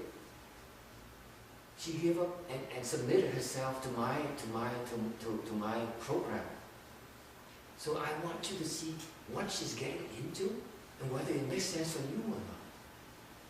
So that you can walk away from here having an idea of what she's involved in and whether it makes sense to you or not. That's why I spend the time talking to you, not to brag about me. So it's educating and sharing for their sake. Does it make sense? So from your brother's perspective, he's curious about why, all of a sudden now you go follow your mother and go to the temple now every weekend. That's too much. And then you bring your own daughter with it. There's a big change happening here. And you're smart about it, you make sure that you educate your family gently about it. Because they do wonder about it. And that's what I mean by spending time, quality time with your family.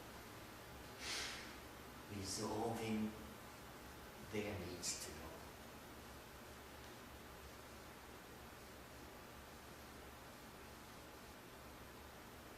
Not to prove you're right and superior. Only enough to tell them what they want to hear, what they need to hear. What you do is your business. They don't need to understand. You're way up here. How can you possibly understand why what a fourth dhyana guy is doing or second dhyana gal is doing? They're waiting in desire. They're worried about food, sex, and sleep. There's no two ways about it. Okay? Ask him. Food, sex, food, sleep.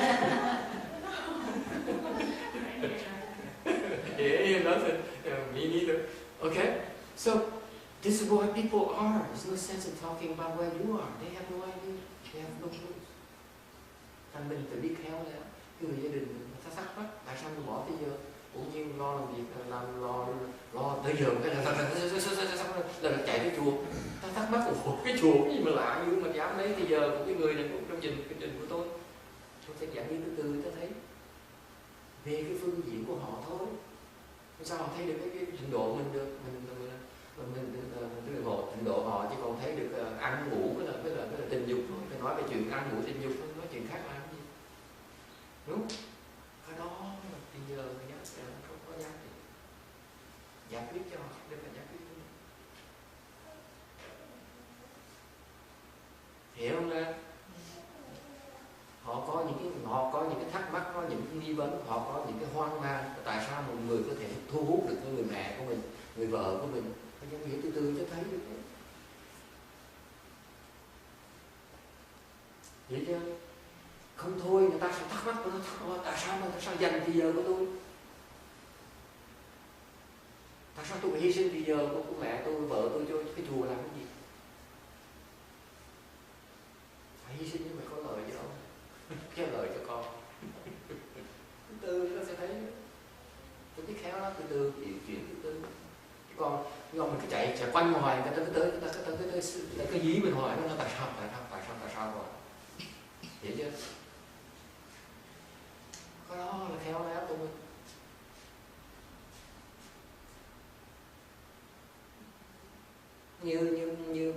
Như cái Phật vợ chồng khôn đó.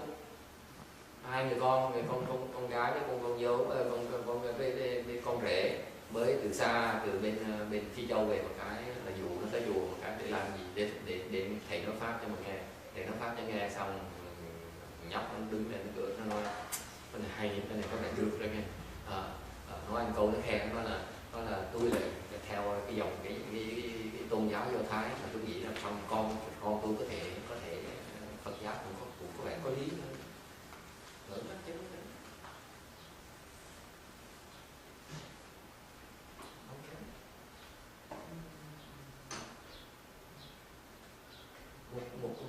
Một cái 2 cái tiếng đồng hồ nó giúp nó biết bao nhiêu, nó mở cái tầm mắt cho nó thấy là cái thế giới nó rộng hơn nhiều, cái giác quan nó có nhiều cái khía cạnh nó chưa nghĩ tới được. Của nó phải suy nghĩ tới, nó chưa nghĩ tới. Mình dạy cho nó nghe, dạy như con sao mà dạy con, nó đẻ đứa con ra nó ngay dạy nó dạy con, đừng nói chuyện dạy con chứ nó nghe. Từ trước nói chuyện dạy con không. Trình bày những cái vấn đề mà tụi nó cần nghe những vấn đề. So it's just like Mr. Hoa and his wife here. They're very smart. Last week they brought their daughter who had a newborn and her husband who came back from Africa, and they came here for 2 hours and they listened to the lecture. And somehow they managed to bring them to the temple, and the husband is Jewish and the daughter is too smart, she doesn't believe in anything. So after 2 hours we spent out a lot of time talking about raising children. They have no clues how to raise children, and so on. And at the end, the husband who's Caucasian, he said, this it's very interesting perspective. I'm Jewish. I said, of course. Your name would indicate you're Jewish. I said, but my son, I don't know when he grows up, maybe he's Jewish, maybe Judaism or Buddhism. It makes sense to him. He was that impressed. Okay, so. So they did good in sharing the time and giving them a chance to have a glimpse of why they spend so much time at the temple, because they care. Cái khéo léo của hai bác là chỗ là những chuyện nó tới để cho nó có cái cơ hội nó khám phá ra tại sao bỏ thì giờ làm cái chùa làm cái gì. Okay, that is quality time.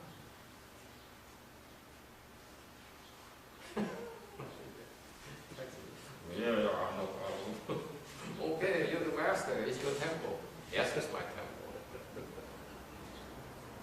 I don't have to agree with you. Yes, any other question? Ai thắc mắc gì khác không? Okay, thank you. We stop here today. We are still on the same slide next week. Okay, so we discuss last problem next Saturday, right? Tuần sau mình nói cái cô kia của Lan nữa. Or is that for sure, right? You come to maybe next week or tomorrow? Huh? It's next Saturday or tomorrow?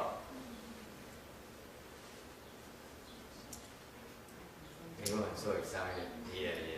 So tomorrow. Tomorrow. Huh? Tomorrow. I hope tomorrow. Tomorrow? Huh? But tomorrow has been in the morning. It's too much. Huh? Tomorrow morning or afternoon? Oh, Okay. afternoon. Okay, well.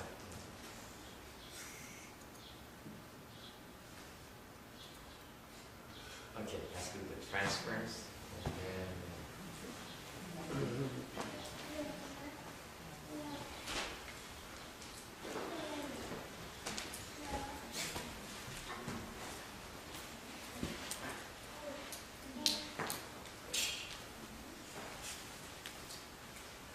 Page 38. Final reference first, and then we do the